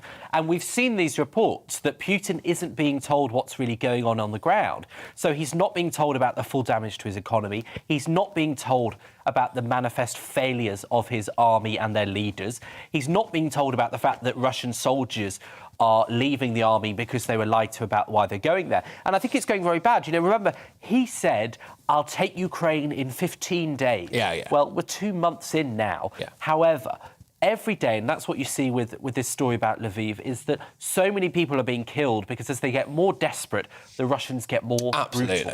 Absolutely. And the scale of this humanitarian crisis is not going away anytime soon. Emma, just bring you in now and switch over a little bit. It's these two captured Brits that are over there. I understand one of them, my understanding is anyway, that one of them was married out there and was living out there, etc. Another one travelled to fight. I think that's what I've been told anyway so far. Where do you stand on this? Do you think I hate to say this, but do you have that much sympathy for them? What do you think? Well, I think, the one of them you mentioned, he's a dual Ukrainian citizen. Yeah. He's married to a Ukrainian. He was obviously living in Ukraine, it seems, at the time. So it makes sense that he would fight for the homeland of his wife and the place that he's chosen to make his home. So in that respect, he's not somebody who's gone out from Britain to fight in Ukraine. But at the time, many people were saying how heroic and how praiseworthy it was that so many people wanted to go out and help defend Ukraine from the Russian invasion, that this was, if you remember the very, very early days of the Russian invasion, everybody was saying this is an attack not just on Ukraine, but on Europe. This is an attack on democracy, an attack on Western civilization. And so it was seen as something that was very noble for people to go out there and fight. So I think it's quite rich for people to now turn and say, well, and they are right in doing so, of course, that if you choose to go to a conflict zone and to fight, there are risks involved. This isn't, you're not playing Call of Duty. Yeah. You may get captured, you may get killed, and actually probably getting captured is preferable to getting killed. Yeah. And so in that respect, it's not surprising that Brits who've chosen to go out and fight there would end up in some sticky situations. But I think we should also remember the context in which they went was one where people were saying that this is something that is very noble for them to decide to do. Maj, just bring you in now on this before we move on to the Rwanda issue. Do you buy this narrative, then, that Putin's being misinformed or that people are so scared of him? Or do you actually think he just doesn't care about the loss of human life? That's a good point, because we are hearing, obviously, from our side, all the kind of inside information. Yeah. But what we have to always clarify is that wartime, you're going to get propaganda from both sides. You know, it's the different levels of degrees. So we can't really be sure what we're hearing from our side about Kremlin, how much of it's true, but it works both ways, because of course, you know, that could be semi-true, and the propaganda from Kremlin could be targeting their own people rather than here anyway. But what's clear, as Benjamin was saying, that just on the surface we could see some obvious stuff that we can tell. Yeah. That, you know, that 15 minutes or 2 days conquering didn't really work out well. They're still in the east, and something's gone wrong. So clearly, something is going wrong in Kremlin in terms of communication. So what the details we can't tell, but clearly it's not going well for Putin. Yeah. But the Brits that went out there are just total pillocks. I mean, you know, can you imagine anything so thick? You know, the government has been clear they're committing a criminal offence by going over there. You know, the Home Secretary, the Defence Secretary have been clear about that. And the reason Russia is parading them on their television is because they want an excuse to push this further. That's why NATO countries haven't done anything like put troops on the ground. So they're not just idiots, but they're putting other people in danger. It's YouView. How do you feel about that? Other people captured by the Russians Total pillocks. Now, Priti Patel has defended her controversial plan to send migrants arriving in Britain to the African nation of Rwanda. Writing in the Times alongside the Rwandan Foreign Minister, the Home Secretary said the, quote, groundbreaking proposal was the act of a humanitarian nation determined to stop the deadly trade of migrants crossing the Channel in small boats. She added, we are taking bold and innovative steps, and it's surprising that those institutions that criticise the plans fail to offer their own solutions. So that's the Home Secretary there firing shots at the Archbishop of Canterbury, as if 2022 wasn't weird enough, eh? In his Easter sermon yesterday, Justin Welby blasted Patel's plans as ungodly. Now, this season is also why there are such serious ethical questions about sending asylum seekers overseas. The details are for politics and politicians. The principle must stand the judgment of God, and it cannot. So, I was rudely interrupted by an Archbishop there. But anyway, the Archbishop received a slew of criticism from other leading Tories too. Tim Loughton, the Tory MP for East Worthing and Shoreham, and the member of the Commons Home Affairs Select Committee said there is nothing ungodly about trying to come up with political solutions to end the vile trade in human misery. The people traffickers and those who turn a blind eye to ending this ungodly activity are the ones who should really be the target of the Archbishop's misguided moralising. Meanwhile, Ben Bradley, the Tory MP for Mansfield, accused the Archbishop of being way out of tune with public opinion, adding that commenting on the government policy is not Justin Welby's job. So, panel, in lieu of an alternative solution as requested by Priti Patel, should the Archbishop of Canterbury, withdraw his criticism of the Rwanda plan? Benjamin, start with you. No, and I find this idea that, I saw someone on a mid-morning show today saying that the Archbishop of Canterbury shouldn't be opining at all on this. Well, of course he should. We live in a democracy. He is, the foremost bishop in the church of this land. So his view is valid and valuable. Now, you don't have to agree. I don't agree with him on same-sex marriage, but I don't suppose he shouldn't be allowed a view in public. And what Priti Patel is doing is utterly immoral. She would have taken Jesus and put him in Rwanda. Tony Blair wanted to put an asylum seeker camp in Africa in 2004. You'd have agreed with it if it was Blair. No, I wouldn't. Yes, you would. You'd have been lapping it up, Benjamin. It's brilliant Blair, they call him. It's completely wrong. And, Blair's wrong. Imagine, because, of course, they want some of these people to be repatriated in Rwanda. It's a country that has a thriving economy and a shortage of people power. Yeah. Now, imagine you're a gay person that's escaped Syria, a country where ISIS would throw someone like me off the top of a roof. You've somehow miraculously, and at great expense or great future expense, made it to this shore, and then you're taken to a country where they abuse and torture gay people and left there. How can the British state do that? That's one side. Marcus, are you itching to get involved? This whole scheme is linked to the British state and British government. We're not going to, let them go in some sort of alleyway in Rwanda. It's still the responsibility of the Brits, what happens in Rwanda to them. And this scheme is fine, because there should be a way. That's the sad part of it, is that it's one ally country, Rwanda, helping us. Right next door, we have another so-called ally, France. Should have been them doing it. Again, I'm not imposing policy on them, but we have to rely on Rwanda rather than France to help us. It's embarrassing. Emma, just back to the Archbishop, OK? My interpretation of what he said there is that, now, I'm a Christian, I'm not Church of England, but I'm Christian, is that I'm ungodly for agreeing with this Rwandan scheme. And that's quite upsetting. Yeah. I mean, I'm an Anglican, and I think that he's a bloody hypocrite, because he and his bishops, particularly the Bishop of York, are so overtly political, and yet they do things like blocking the ordination of Calvin Robinson, GBNews' very own Calvin Robinson. Quite literally of this parish, yes. Quite literally of this parish, yeah. And his ordination was blocked because he holds conservative views, and they thought that is being too political. But they themselves are so overtly political, not just on this issue, but many. So I think we have to take what he said here in context. That is, this is a church that has taken on ideologies that are completely extraneous to Christianity, in some cases antithetical to Christianity. No, I mean, the church has taken on so many ideas, including the idea after the poor. No, the idea that the church is systemically racist, something that Calvin objects to, is just one example. Okay. So my point is that the church and its leadership has become disjointed from the congregants and from the British public that I think that is what is at the heart of this problem. I must say I'm loving this panel tonight. Thank you very much for all of this. It's great stuff. Now, if you don't want me to ruin what's left of your Easter, stick your fingers in your ears now, because Killjoy boffins have worked out exactly how much exercise you need to do to burn off a single chocolate egg. I actually myself am on a bold, brave weight loss journey. And brace yourselves for this, though. Loughborough University recommends taking a 6-hour, 15-mile hike to burn off the calories, the 1,780 calories contained in a chocolate egg and 3 interior bars. Alternatively, you can go for a mere 3-hour run. Much more reasonably, a bag of mini eggs takes 1 hour and 23 minutes of walking to burn off, and a hot cross bun with butter 1 hour and 9 minutes. And the damage apparently done by a tiny little cream egg can be eliminated with 18 minutes of running. Writing in a blog post, Professor Amanda Daly of Loughborough advised readers to keep track of how many treats that have been consumed over Easter and getting rid of leftover eggs by tomorrow.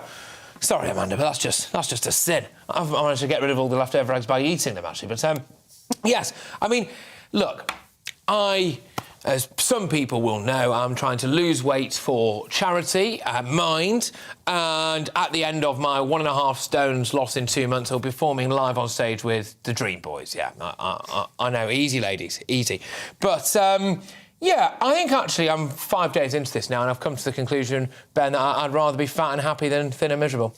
I don't know why you look at me on that note. But... No, you're just because you're first on the panel. Gosh, I'm in trouble here. No, honestly, Patrick, the only time I run is when the wine shop is about. I've seen it, actually, yeah. It's just embarrassing. These people are supposed to be encouraging people to lose weight, right? But these sort of stories, they actually scare people off. To actually be like, oh, it's not worth it anymore. No. So let's just get fat. Got to have some joy in life, haven't we? Got to have some joy in life. I can't be eating a chocolate egg, crying into the middle of it, thinking, this is a 7-hour run. You should start getting onto the scales, holding all of the eggs. Yeah, exactly. Next weigh-in.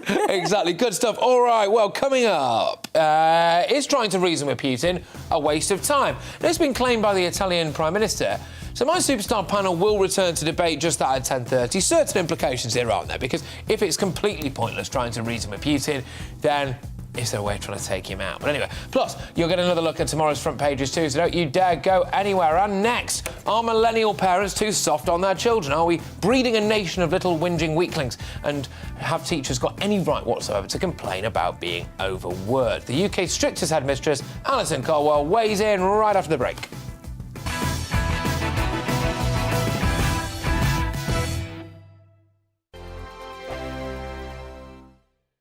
Hello, I'm Michelle Dewberry, and you can join me every weekday 6 till 7 on Jubes and Kerr. Me and my panel will get stuck right into the day's events, and I can tell you, in fact, I can warn you, expect some robust debate, some strong opinions and perspectives from both sides of the fence. It's about you at home as well. I love to read out all of your comments, or at least as many as I can. So join me, Michelle Dewberry, Monday to Friday, 6 till 7 on Jubes and Kerr.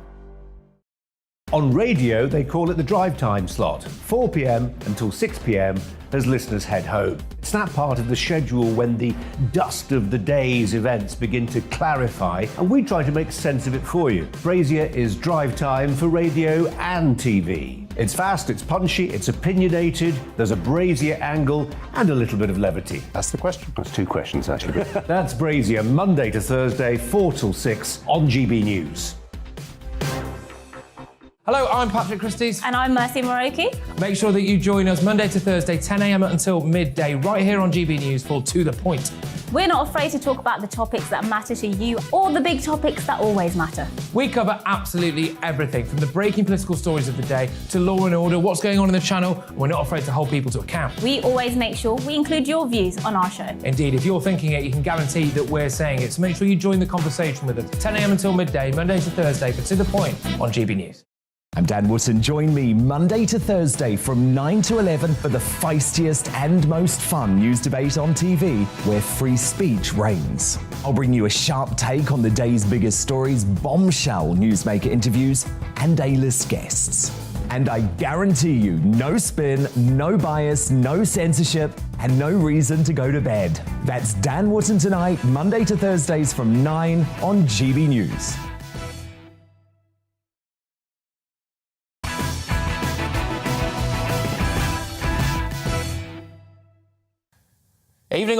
Now, she's been dubbed Britain's toughest headmistress thanks to her strict disciplinarian style and unwavering commitment to good education.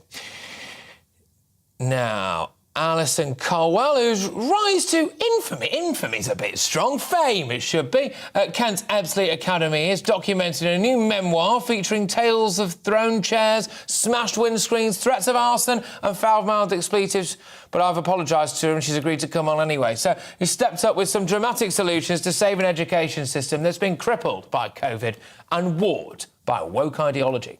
She's also determined to sort out millennial parents who are just too damn soft on their raucous, rule-breaking little youngsters and, according to recent claims by unions, have been harassing teachers 24 hours a day, prompting debate as to whether we expect too much of our educators. Alison, I'm going to have absolutely loads of fun with this, whilst, fingers crossed, informing the nation. Thank you very much for joining me. Well, I mean, where to start, really, isn't it, I suppose? Let's get cracking with the parents first, right? I'm seeing this now, you know, we're going to allow children to self-identify. The kind of parents who let their kids play hide-and-seek in a restaurant while you're trying to have your dinner, right? It winds me right up. Are parents a bit much these days, do you think? Are they too soft on their kids? Oh, well, the introduction to my book was all yours, and I'm not sure it accurately represented what I'm trying to do. But funnily enough, I have just come back from a restaurant where there was a little child who can't be more than a year who was plugged into an iPad whilst the parents all chatted around him. And you can't tell me in any way that is good parenting, but that's not what the point of the book is. The book is all about celebrating teachers, celebrating education and championing some of those children that, against very considerable odds, triumph and rise to the top. Yeah, exactly. So just on that then at the minute, are teachers being cut off at the knees? Are they under too much pressure? So time constraints, just the basic facts of the job are too much for them maybe. The parents' angle of it as well. Obviously we've had COVID. Are educators being cut off at the knees? Well, I don't really know what cut off by the knees means. Again, the point of the book was to celebrate and promote teachers and to promote the great work that goes on in schools, and there is an awful lot, and this is what I say in the book, and this is what I say, you know, when I talk about education. There is a lot of unnecessary nonsense in education, but you know, most teachers are doing a very challenging job against considerable odds, and cut off by the knees, I mean, at the knees, I mean, you know, it's all about the school that they're in and the leadership of the school that they're in, and making sure that there's good leadership and that all the nonsense that isn't necessary is removed. What would you deem to be nonsense that isn't necessary? Because I suppose that depends on who you are, doesn't it? I mean, some people would say now that teachers have more to think about than ever before when it comes to things like dealing with trans issues, etc., and all of that stuff. How do you feel about it? What's the nonsense for you? I'm not talking about any of those issues. I'm talking about unnecessary stuff in schools. Teachers, I say when I recruit, when I seek to appoint teachers, I say I just want people who are very knowledgeable about their subject, are very passionate about their subject, and who love kids. That's what I want. We don't want unnecessary paperwork. We don't do unnecessary meetings. We just want to concentrate on the craft, and it is a craft of teaching and learning, and on inspiring children. What are some of the worst instances that you've had with parents, potentially, really? You know, I mean, do you see it now that, you know, when are they ever demanding? Do they see it as some sort of service? Like, hang on a second, I send my child into your care however many hours a day, you know, and actually that child's not concentrating in class, got no particular aptitude for the subject, isn't trying, and then they don't get good grades, and the parents think it's your fault. Yeah, well, I mean, if you've read the book, I don't think you probably have, but if you've read the book... I've not had time, unfortunately. I'm filling in for Dan, so sorry, but carry on. Okay, well, I hope you do find time. I hope you do find time, and I hope you enjoy it, because what I'm not sure, the book is not a criticism of parents. It's, as I said, it's about my views based on 30 years in the education system, what I think could be done differently and could be done better. But yeah, I mean, no one wants to say when I went to school, because that makes you sound like a dinosaur. But yeah, when I went to school, the job of my teachers, and certainly the job I saw and my parents saw, was for them to teach me stuff. And I think that the role of the teacher has widened beyond all sort of reasonable remit. And I know there's been this stuff recently, in the news today with the union talking about, the unreasonable demands on teachers. And I do think that, that we need to listen to that.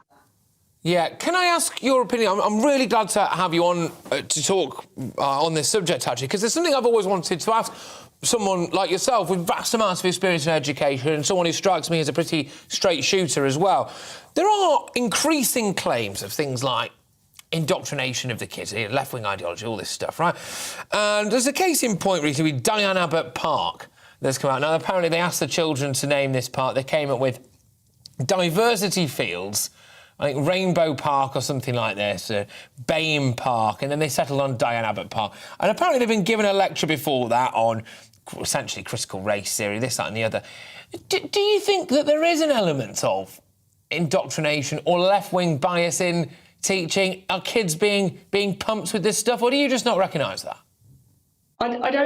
Personally, I don't recognise it. I think it all sounds, pretty nonsensical. I'm not sure that, renaming parks or tearing down statues does anything constructive towards challenging the issues of misogyny and racism and homophobia, which are out there in the world. So I do think these things just get a little bit Daily Mail-tastic, don't they, to create headlines, because it's a bit like the myth, how many times have I heard good journalists like yourself, not yourself, obviously, but good journalists like yourself talking about, schools don't like sports day. I mean, it's just a nonsense. Every school I've worked in and every school I've led, we love sports day. We love the good old, racing and, all must win prizes. There's a lot of nonsense talked about the left-wing infiltration of schools, in my opinion and in my experience. And most teachers just care about children and want children to do really well. And as I said, we love sports day.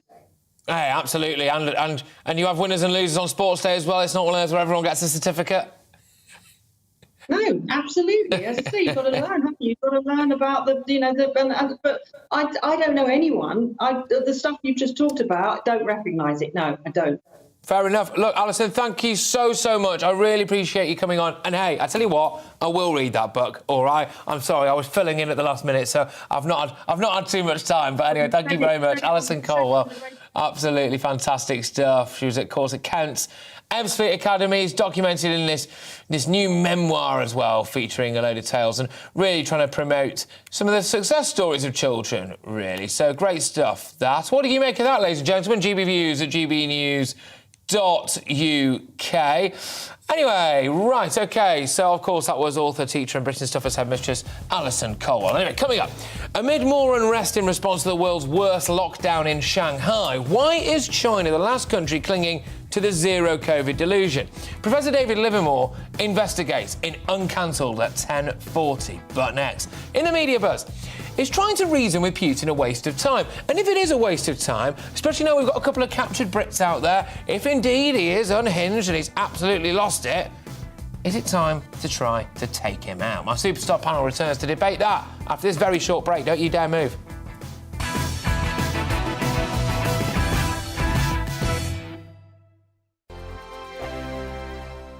Hello, I'm Michelle Dewberry, and you can join me every weekday 6 till 7 on Jubes and Kerr. Me and my panel will get stuck right into the day's events, and I can tell you, in fact, I can warn you, expect some robust debates, some strong opinions and perspectives from both sides of the fence. It's about you at home as well. I love to read out all of your comments, or at least as many as I can. So join me, Michelle Dewberry, Monday to Friday, 6 till 7 on Jubes and Kerr.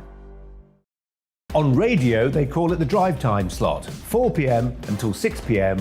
as listeners head home. It's that part of the schedule when the dust of the day's events begin to clarify, and we try to make sense of it for you. Brazier is drive time for radio and TV. It's fast, it's punchy, it's opinionated, there's a Brazier angle and a little bit of levity. That's the question. That's two questions, actually. That's Brazier, Monday to Thursday, 4 till 6 on GB News.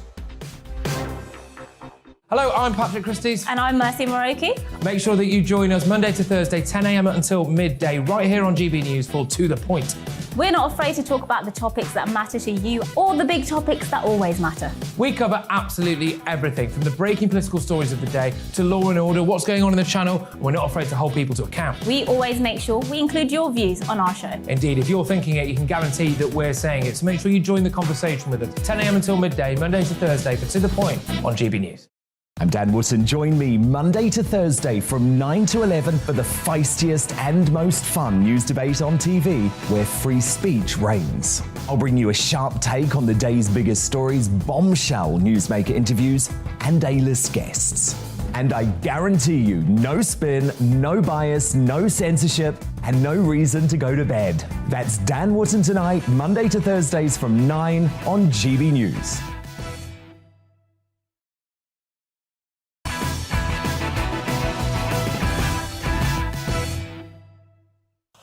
Welcome back. We're rattling through this, aren't we? Let's return to tomorrow's news tonight in our media buzz.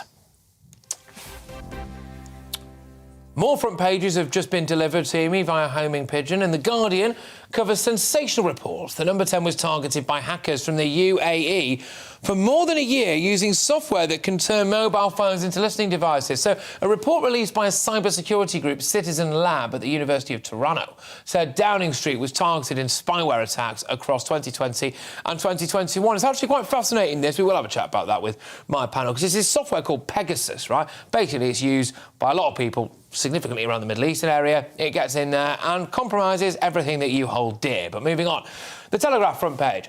Stop home working, civil service, to be told. The Minister for Government Efficiency, Jacob Rees-Mogg, has written to all Secretaries of State saying they must send a clear message to officials about ending the work-from-home culture. As it emerged, up to three-quarters of staff are still working remotely.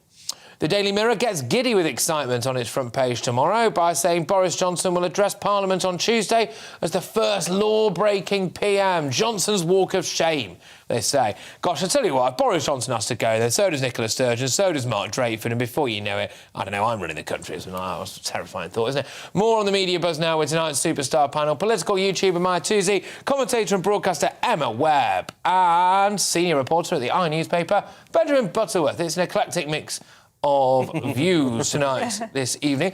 Right, let's start with Johnson, shall we? Start with Johnson. So, here on the front of the Mirror. Boris Johnson today, this is of course tomorrow because we're living in the future, Boris Johnson today becomes the first UK PM to address Parliament as a lawbreaker.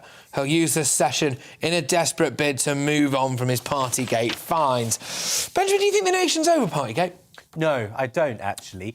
You know, I think they recognise there are bigger issues like Ukraine, for example.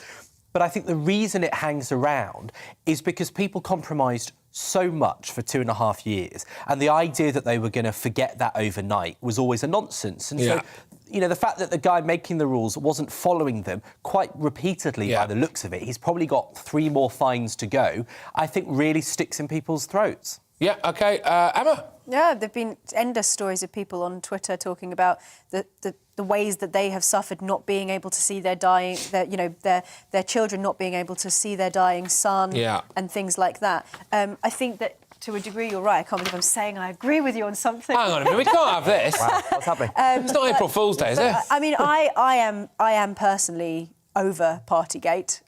Yes. I'm sick of it. I think that many people do recognise, like as you were saying, they recognise that there are much bigger issues than this. And there's also a point to be made, and I think that people enjoy a bit of sort of political gossip in this sense, just like with Rishi-gate as well. And Jacob Rees-Mogg was right to point out that fixed penalty notices are actually a very recent thing. And so the idea that Boris Johnson is the first to receive one isn't really that surprising, because Gladstone couldn't have received a fixed penalty notice because they didn't exist. But he's the first... Yeah, well, it's an interesting spin, isn't it, I suppose? Yeah, it's good, yeah. He's the first to have been found to break the law. So, you know, the consequence of the law breaking isn't really the issue. It's the fact that he broke the law and we all know it. And I think that's a pretty basic standard that, you know, our democracy is based on, that the guys that and women that make the laws don't break the laws. No, I understand that. Mayor, I'm just going to move it on quickly. I think what's the real crime here is Emmanuel Macron's chest. Have you seen the picture of him? He's got a rug on his chest. I know, but not unexpected. I thought he was wearing a black T-shirt. Well, he may well be. I mean, goodness me. Goodness only knows what his back looks like. But no, on a serious note, I just want to get your take. We're going to start talking about Russia in a sec. Your take, but on the civil service issue, right? I can see you nodding your head there. Stop home working civil service, to be told. Ministers ordered to get staff back to work. What do you think? Yeah, well, definitely. And I think it's time to use this opportunity to do a proper shake-up, reform the civil service now that everything's started from scratch. Everyone's at home, to actually use this. Jacob Rees-Mogg is absolutely spot on. It's time to actually, while you invite some of them back, maybe you could get rid of some of them. Oh, yeah, streamline it. Oh, absolutely. Why not? Yeah. Do you think? I suppose really, because imagine we're all paying, rent or whatever on these buildings as well, aren't we? Right. We're going to whiz on to actually really what I was supposed to have been talking about for the last 5 minutes. But 2 British fighters captured by Russian forces in Ukraine have appeared on Russian state TV and asked to be exchanged for a pro-Russian politician who's being held by the Ukrainian authorities. Now, it was unclear how freely Sean Pinner and Aidan Aslin were able to talk. Well, I think it is pretty clear, not that freely. But both asked the Prime Minister Boris Johnson to help bring them home in exchange for the release of Victor Unpronounceable Surname in a Foreign Office statement released after his capture.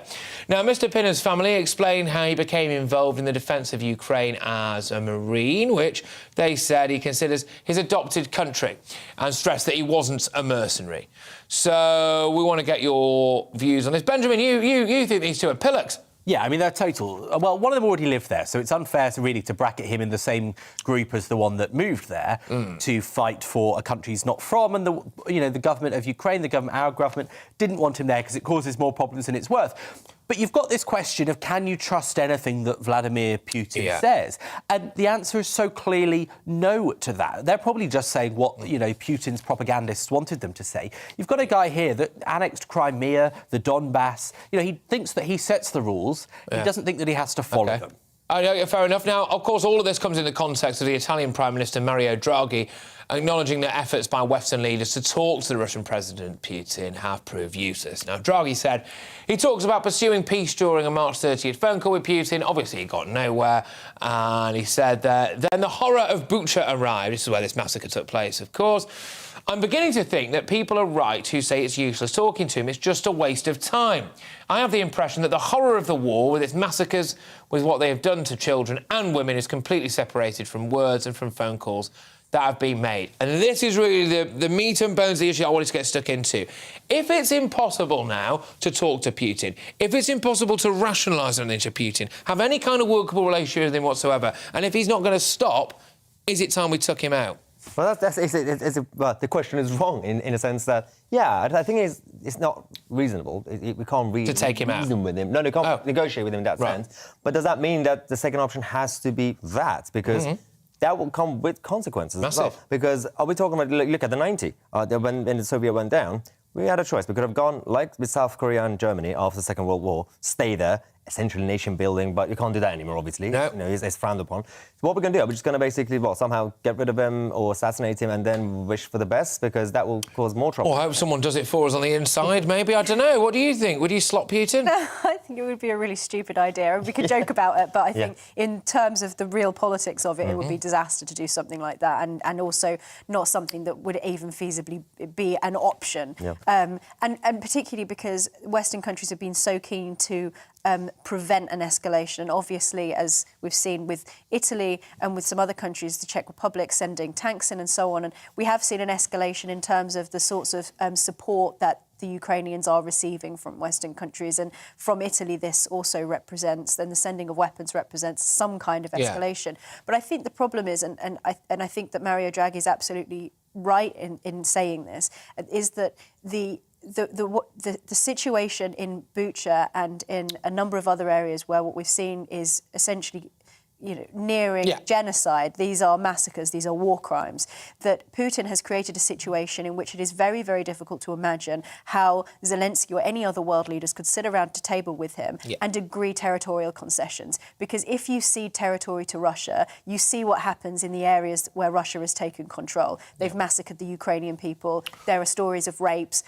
photographs of mutilated children. And so Putin has actually created a situation where it's very, very difficult to see how you could reach a rational diplomatic solution. Just last word to you on this, Benjamin. Look, I'm being a bit facetious here with the whole, should we take Putin out thing? But there are suggestions maybe that someone within his inner circle could do it if they think it's got completely out of hand. Would it be the worst thing in the world, Benjamin? Is all I'm saying. Would it be the worst thing in the world? I think the most effective way to assassinate Putin would be through Botox, because have you seen that face? I mean, honestly, he's had more... An alternative take. He's had more work than Joan Rivers, looking at the state of it. The truth is, it's a bit rich of it, on a serious point, it's a bit rich of Italy to say, to sort of talk about can you speak to him, because they were so slow to even do sanctions or divest from their gas reliance. That's the kind of stuff. I'm not sure they even said helmets. Exactly. You have to take Putin with force, if not by the Botox needle. Well, I'll tell you what, you've heard it here first, ladies and gentlemen. It's, hey, we've got a problem, that's a solution, right? That's all I'm saying. It's an option. It's an option. Everyone be a bit more like Ben, please. Come on. Right, so anyway, there we go. Of course, that was our big discussion about whether or not, essentially, we should take Putin out. What do you think about that? GBViews at gbnews.uk. But how's this for in-flight entertainment? Passengers on board a commercial plane were left stunned when this pastor performed some of his best gospel hits at 30,000 feet. Check this out.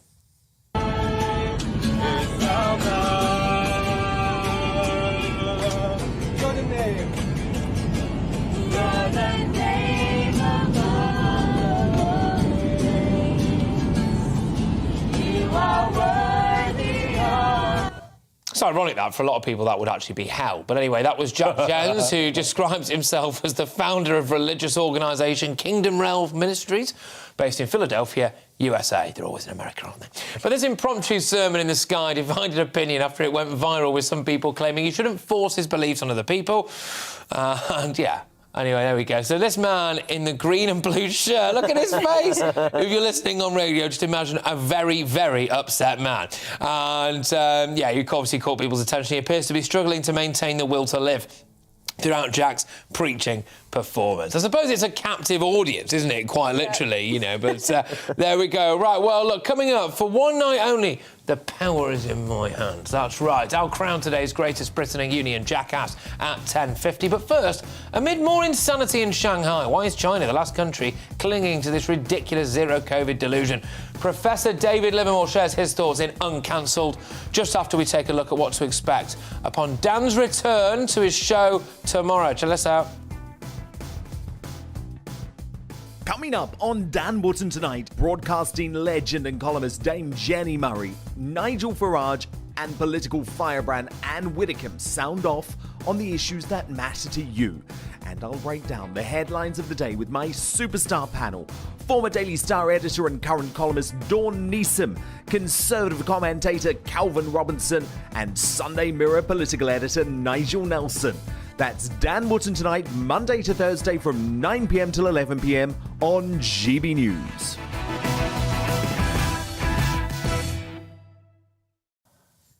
Yes, right, it's time for Uncancelled.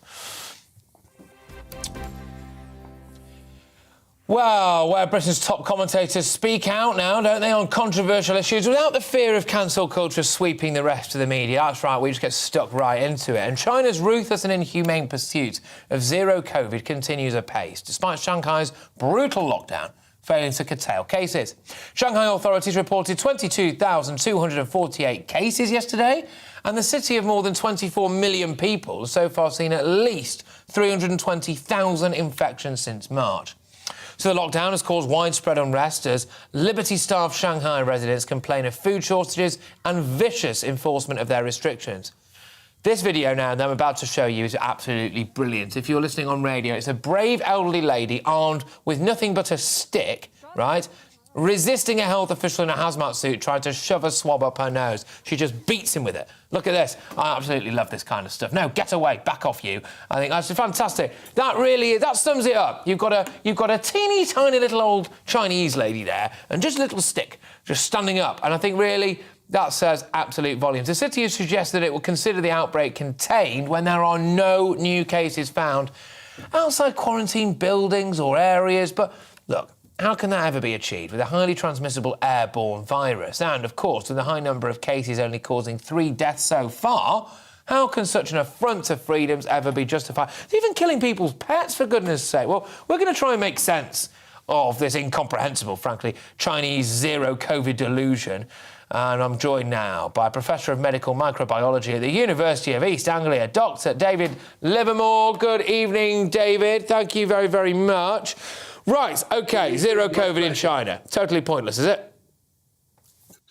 I think they've fallen into the terrible trap of believing their own propaganda.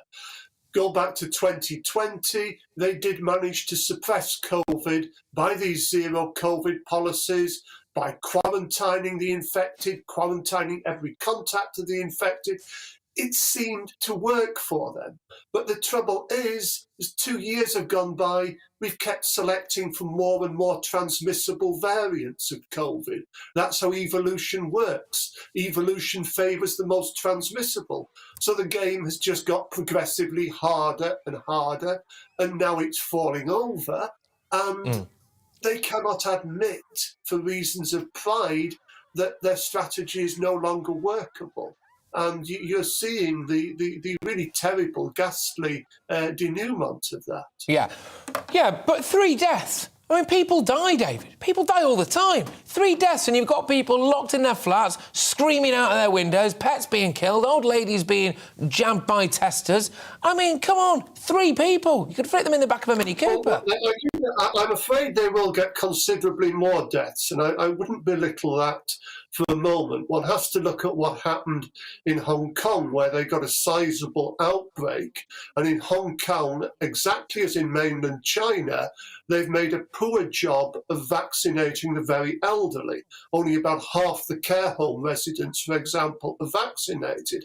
And worse than that, in both Hong Kong and totally in China, partially in Hong Kong, totally in China, the vaccination has been with classical killed virus vaccines. And we know from Hong Kong's experience that these are less protective than the messenger RNA vaccines, which were partly used in Hong Kong and which have been generally used in the West. So as and when it does penetrate into care homes in China, there are going to be considerable numbers of deaths.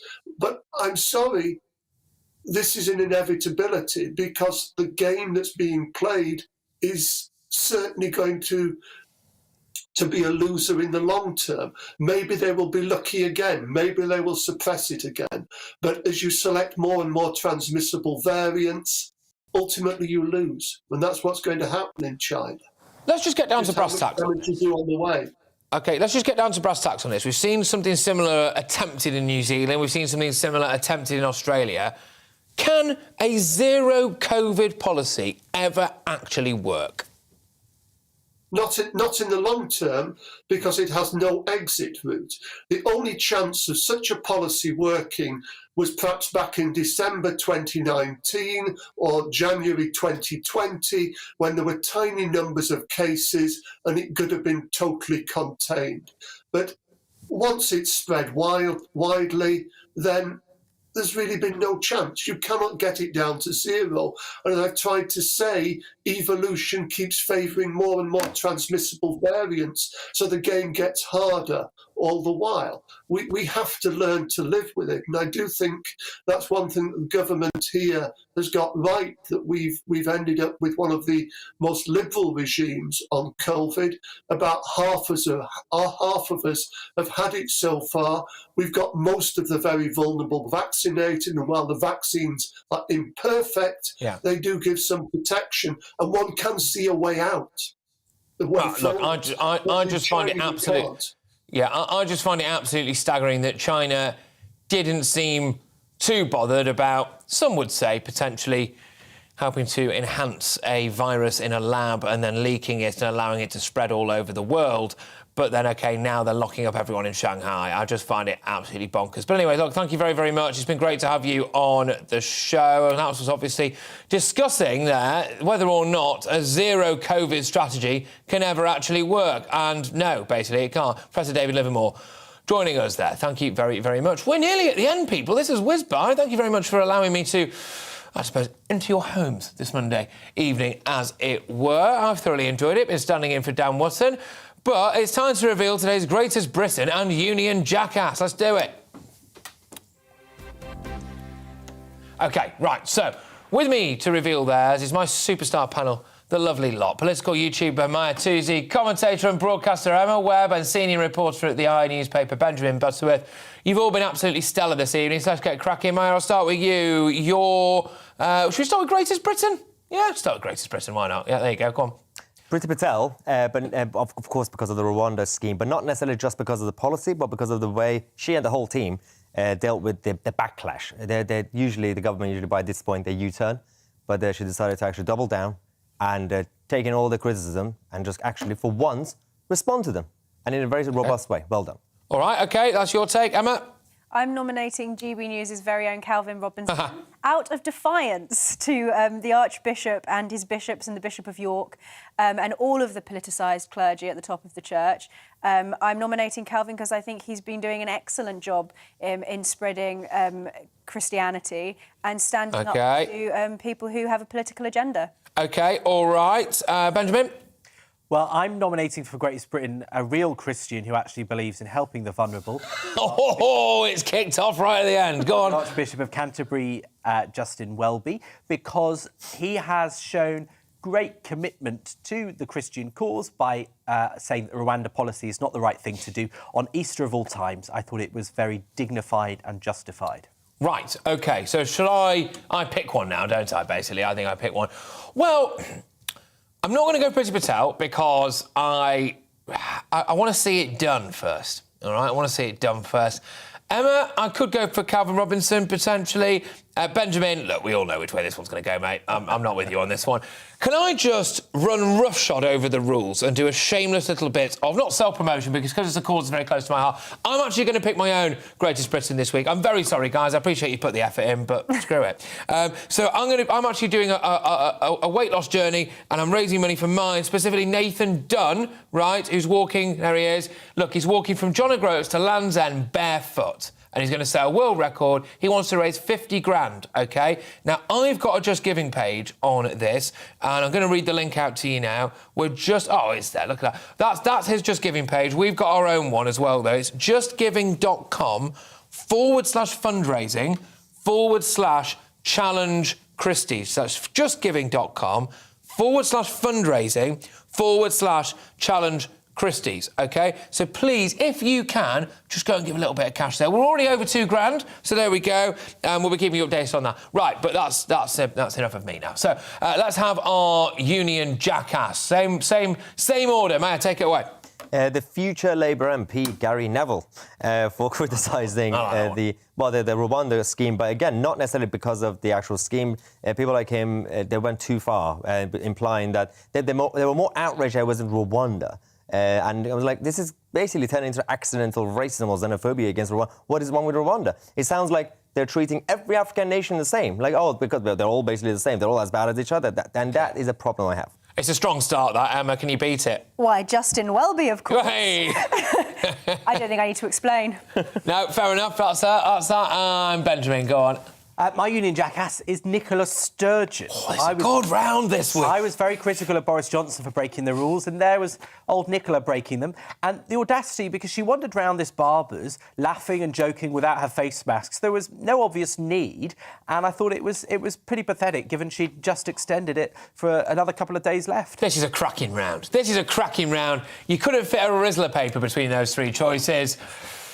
I'm going to go for Gary Neville, OK? I've gone for Gary Neville. I thought he was a bang-average right-back and he's an even worse left-winger. There, I said it. I don't like you, Gary, and I'm a Manchester United fan. I think he should stay out of politics, keep his considerable beak out of it. But there we go, anyway. Right, well, that's that.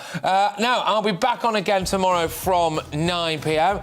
I think, maybe I will. I'm not sure about that. I think Dan's back. It's news to me if I'm back on at 9 p.m. tomorrow, but maybe this is how I find out. It is going to be time for headliners soon. I'd just like to thank, obviously, my absolute superstar panel. We've had lovely Emma Webb, we've had the lovely Maya Toosey, we've had the equally lovely Benjamin Butterworth. Thank you so much, everybody, for joining me. Thank you, everyone, for tuning in. Come on, Just Giving one more time. justgiving.com/fundraising/challenge Christie's.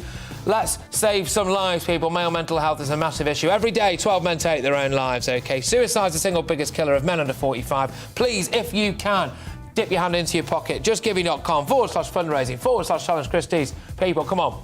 Let's save some lives. Hey, I'll be back tomorrow, 10 a.m. until midday. Now it's time for headliners.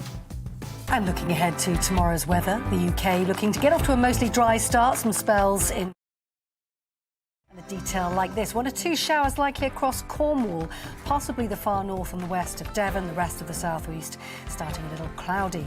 You'll be very unlucky to catch a shower in the southeast, a fair amount of cloud likely there, so sunshine quite fleeting. Looking now at Wales, if we may, that is going to begin the day dry and quite cloudy as well, although the odd shower there may affect areas towards the western coastline. An outside chance of a light shower affecting the northwest of England, but for the majority it will stay dry and the sun appearing through the cloud from time to time. The early part of Tuesday morning seeing a mainly dry day in the northeast of England, with the greatest chance of a shower cropping up the further south you head. And looking a bit farther north, if we may, to Scotland, you can expect a northwest to southeast split first thing. Breezy, showery conditions in the northwest, brighter but fairly chilly weather to start the day farther east.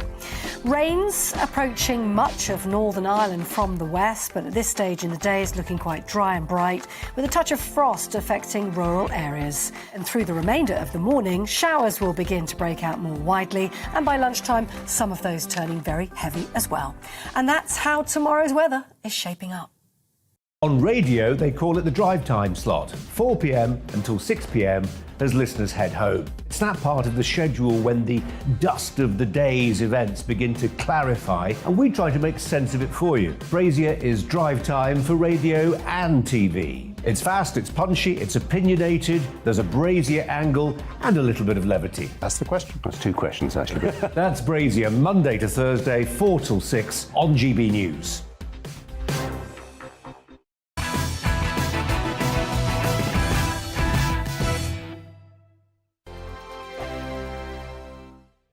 Hello, I'm Michelle Dewberry, and you can join me every weekday 6 till 7 on Jubes & Kerr. Me and my panel will get stuck right into the day's events, and I can tell you, in fact, I can warn you, expect some robust debates, some strong opinions and perspectives from both sides of the fence. It's about you at home as well. I love to read out all of your comments, or at least